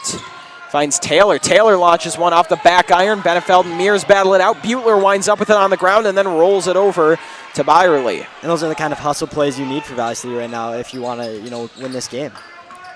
Zahn sends it back to Byerly. Byerly looks inside, has it taken away by Mears. Owen Mears driving down. Byerly smothered him that time, and Byerly put a little too much on him as he'll get whistled for the foul. Falls on number 3, Sam Byerly. Second personal, 17 foul. Owen Mears shooting 2. That's their 7th, putting Shanley in the bonus.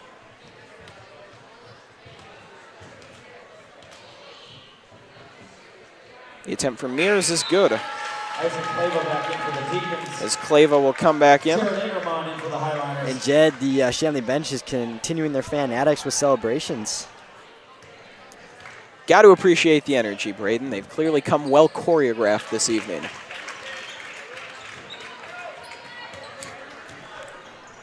Trying to work it across half court here is Zahn and Byerly.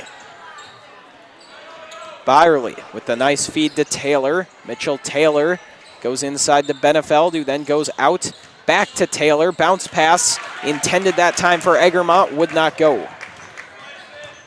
That's exactly what Talon did a great job there, slowing it down. It looked like he was going to get out in transition, but with this lead, Shanley just needs to run some time off the clock.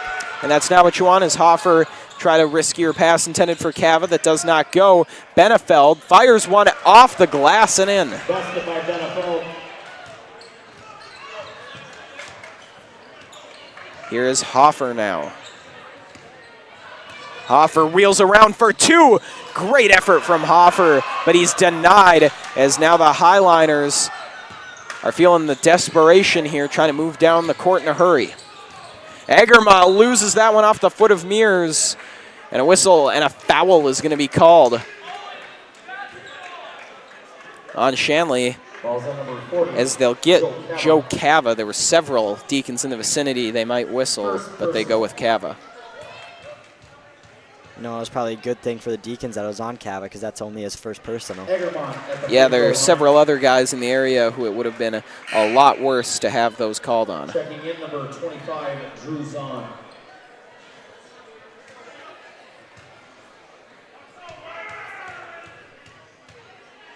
.12-point game as Egremont's free throw is good. And now the margin is 11.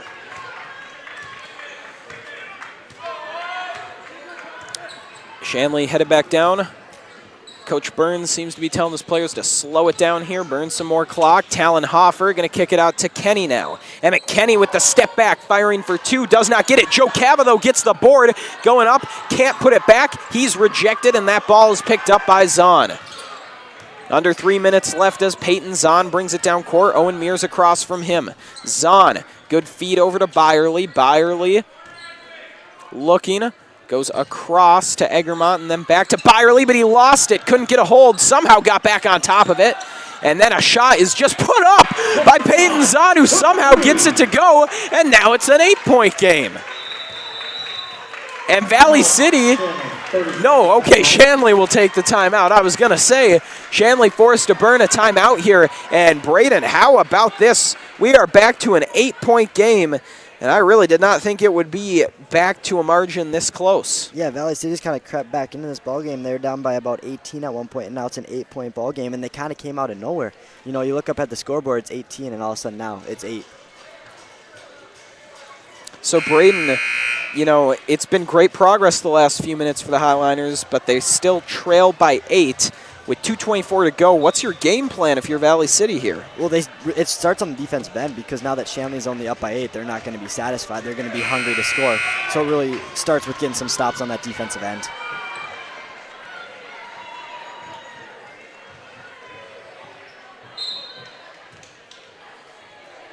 So here we go back to the action as Bars brings it across half court, running some clock down. He's looking for a man to give it off to. He finds Clava. Clava now across to Mears. Mears looks inside, nothing going. Now Bars. Bars trying to get it to Cava, but good positioning by Zahn to poke it away. It will stay with Shanley, but they'll have 8 seconds on the shot clock.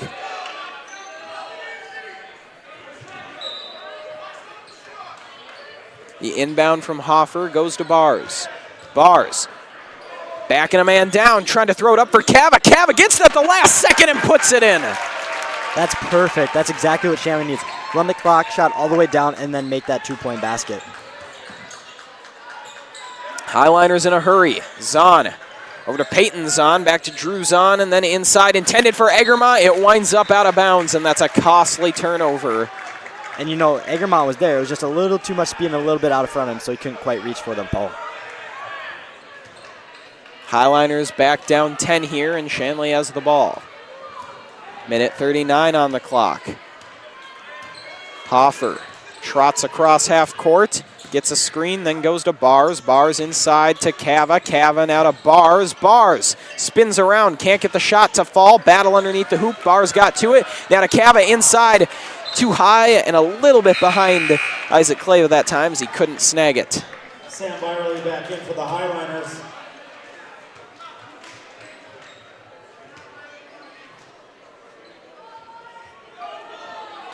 So Byerly's back in for Valley City as he collects and moves across half court with the double team on him. The bounce pass was intended for Mitchell Taylor, but it wound up out of bounds.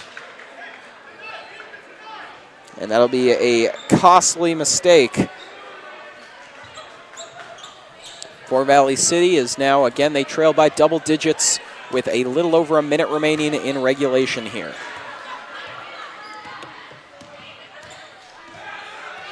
Talon Hofer hanging back, waiting for the Highliners to come to him. Valley City not fouling here. Isaac Kleva open for three, and he swishes it. A 13-point lead now for Shanley as Benefeld comes down court, hands it off to Peyton Zahn, now out top to Byerly and back to Zahn. Byerly with it at the top of the key, over to Taylor. Taylor lets it go, in and out, can't get it to go. It's tipped out of bounds. I think we might have a foul called here. That appears to be the case. As Benefeld will foul out here, I believe. You know, that really hurts with only 40 seconds left. Wasn't much he could probably do to, you know, save this game for his team. Braden Barrs at the line now for Shanley. They lead by 13 with just 40 seconds left. They can probably start to celebrate here. Shot from Barrs is no good. So Peyton Zahn going to come back down. Zahn making a nice move to get around Kenny. Steps back, pitches it over to Egermont. Egermont drives inside for two. Does what he's done all game long, just finding ways to score. Barrs with pressure put on him, throws it up to Kleva. Kleva gets around a man. Now he goes over to Mears. Mears looking, takes it in the corner, throwing it back to Barrs. And with 12 seconds left, Barrs is fouled out top. And he'll head back to the line. Third personal. And Jed, for me, that foul kind of surprised me. 11 points is the margin right now. 13 seconds left. That's almost impossible to come back from.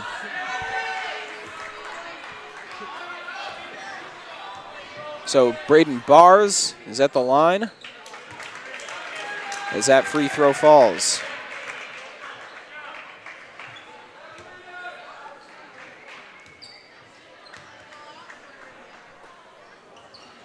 Second free throw good as well. So a nice trip that time for Barrs. And now coming across the court, the half court, excuse me, it's Zahn. Zahn working against Kleva. Steps back, long range three for Zahn. Could not get it to fall. Talon Hofer collects, and that does it for this one. 79-66, the final score. And Braden, a great win here for Shanley, able to snap a long losing streak and move out of last place in the East. They got to be happy about that. Yeah, you got to be very happy, especially with a couple easier opponents coming up. Maybe they can get a couple wins and then get a nice winning streak going into some tougher opponents. Valley City, meanwhile, a nice performance on the road. They unfortunately fall back behind Shanley now, but a lot of season left to be played and a lot to build upon for both teams. For tonight, though, it is Shanley who comes out ahead, I should say. And so for Braden Altringer and for our entire crew, I'm Jed Thomas. Your final score for Fargo, Shanley Deacons 79, Valley City Highliners 66. To watch the archive version of this entire game and our other broadcasts, go to ShanleyTV.com. The proceeding has been a presentation of Shanley TV.